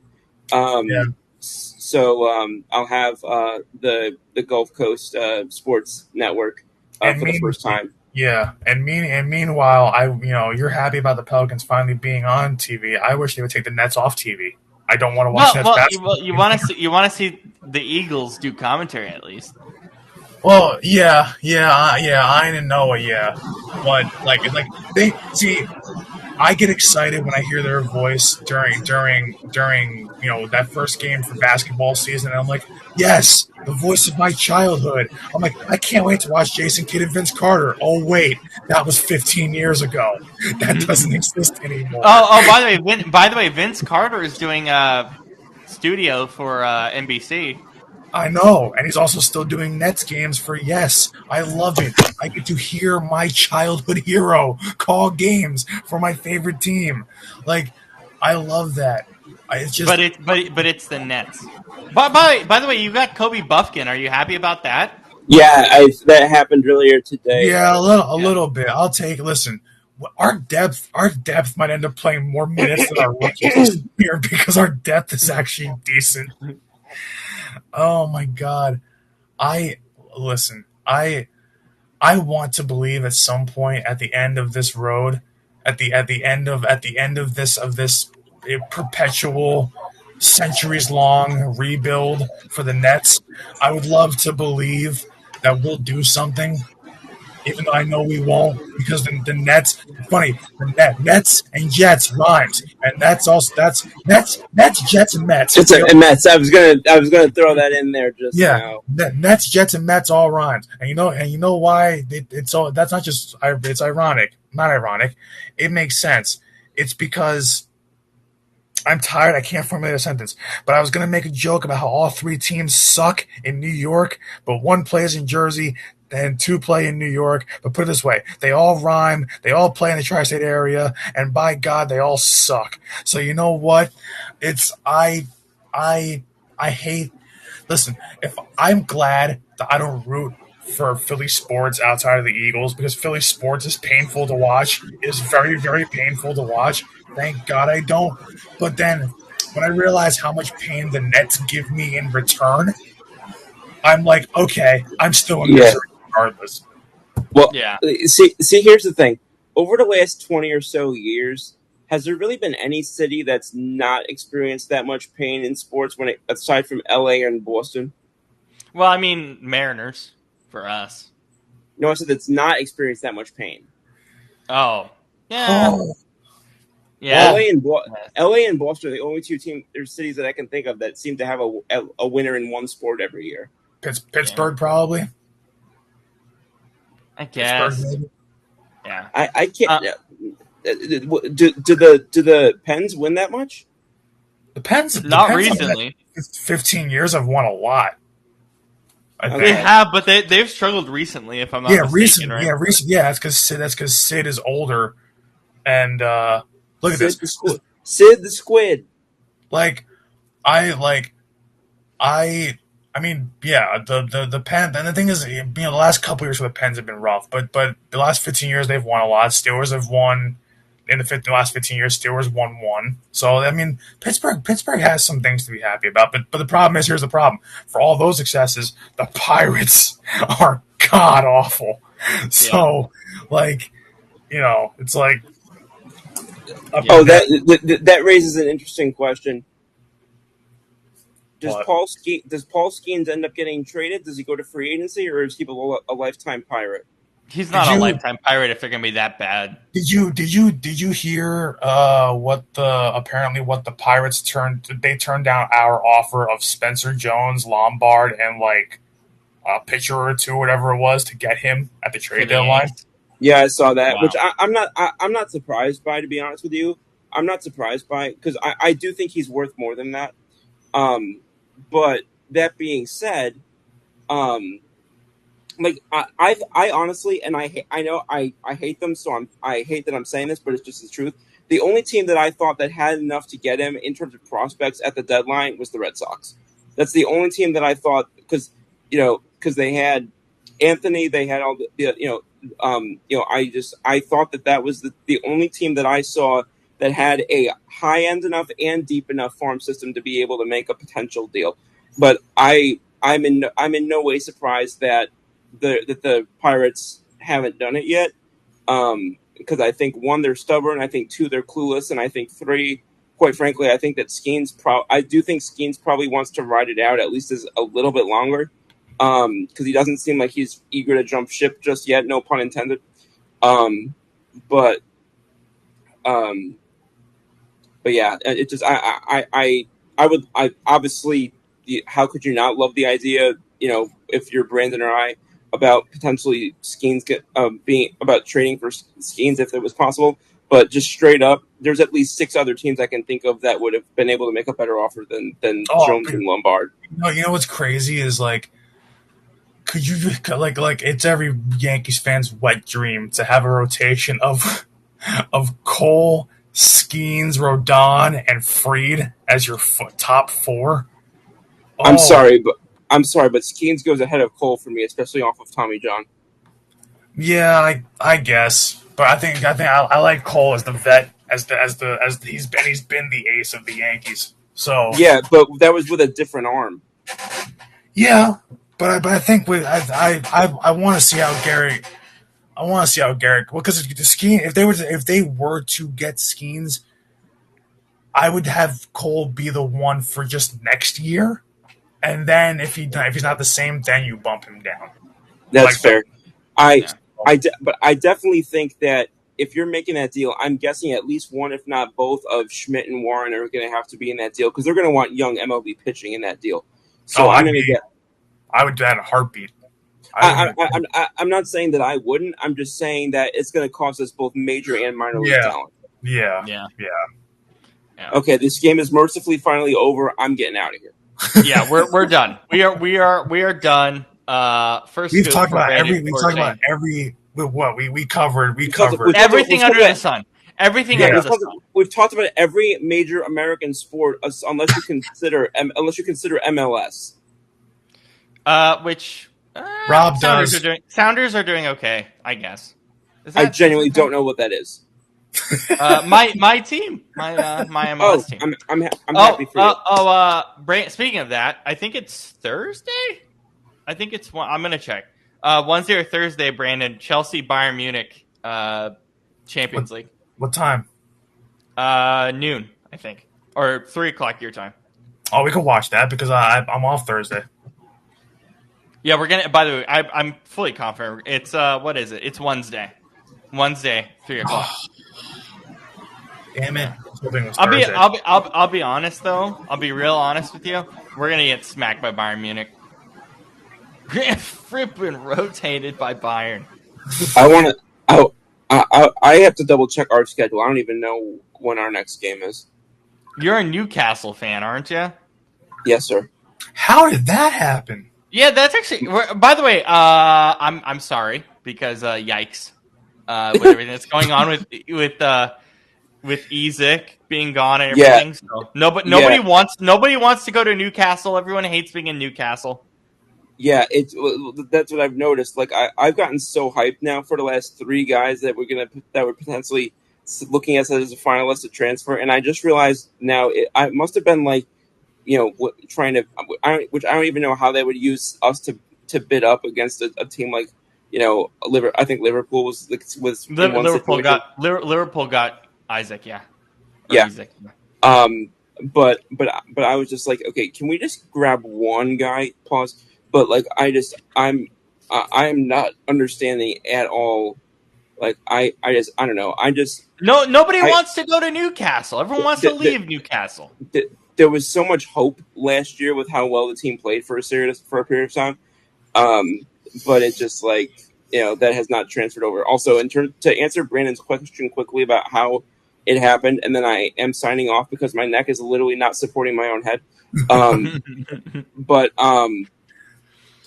it happened because I worked for a guy in high school. He was my boss for a little while for this kind of summer program type thing. And he was a Leicester City fan because he was from that sort of area. And I literally just asked him, I said, what team do you recommend I start rooting for? He started me with he talked about Everton, and then he recommended Newcastle United and kind of walked me through some of the history of them. and I started watching a few games. Became a huge fan of a player they had at the time named Matt Ritchie. Yes, yeah. And yeah, just thought he was a big game player. I enjoyed and always think that he was coming through. Kind of was remind me a little bit of how I felt when I first watched the Flyers and I saw who would become my favorite player in Sean Couturier. So yeah, that's how that happened. And I just kind of stuck with them ever since. But he plays for Reading now. Holy yeah, smokes! yeah. But yeah, so I'm sorry for your loss, Scoop, because being a Newcastle fan in this day and age sounds awful after the transfer window. Yeah, but again, I consider it that the sports gods are trying to do some character building. I just got to see the Yankees in the World Series last year. I just got to see the Eagles in 2 out of the last 3 Super Bowls. The sports gods giveth and they taketh away. You know what I mean? Yeah, that's fair. All right, and with that, for Brandon, for Scoop, for myself, we finally covered every major sport in one night. We'll do this again in a few weeks. We'll see you all soon. Good night. Thank you, co-hosts. Thank you, fans, and. Hell yeah. Good night, guys. Take care, guys.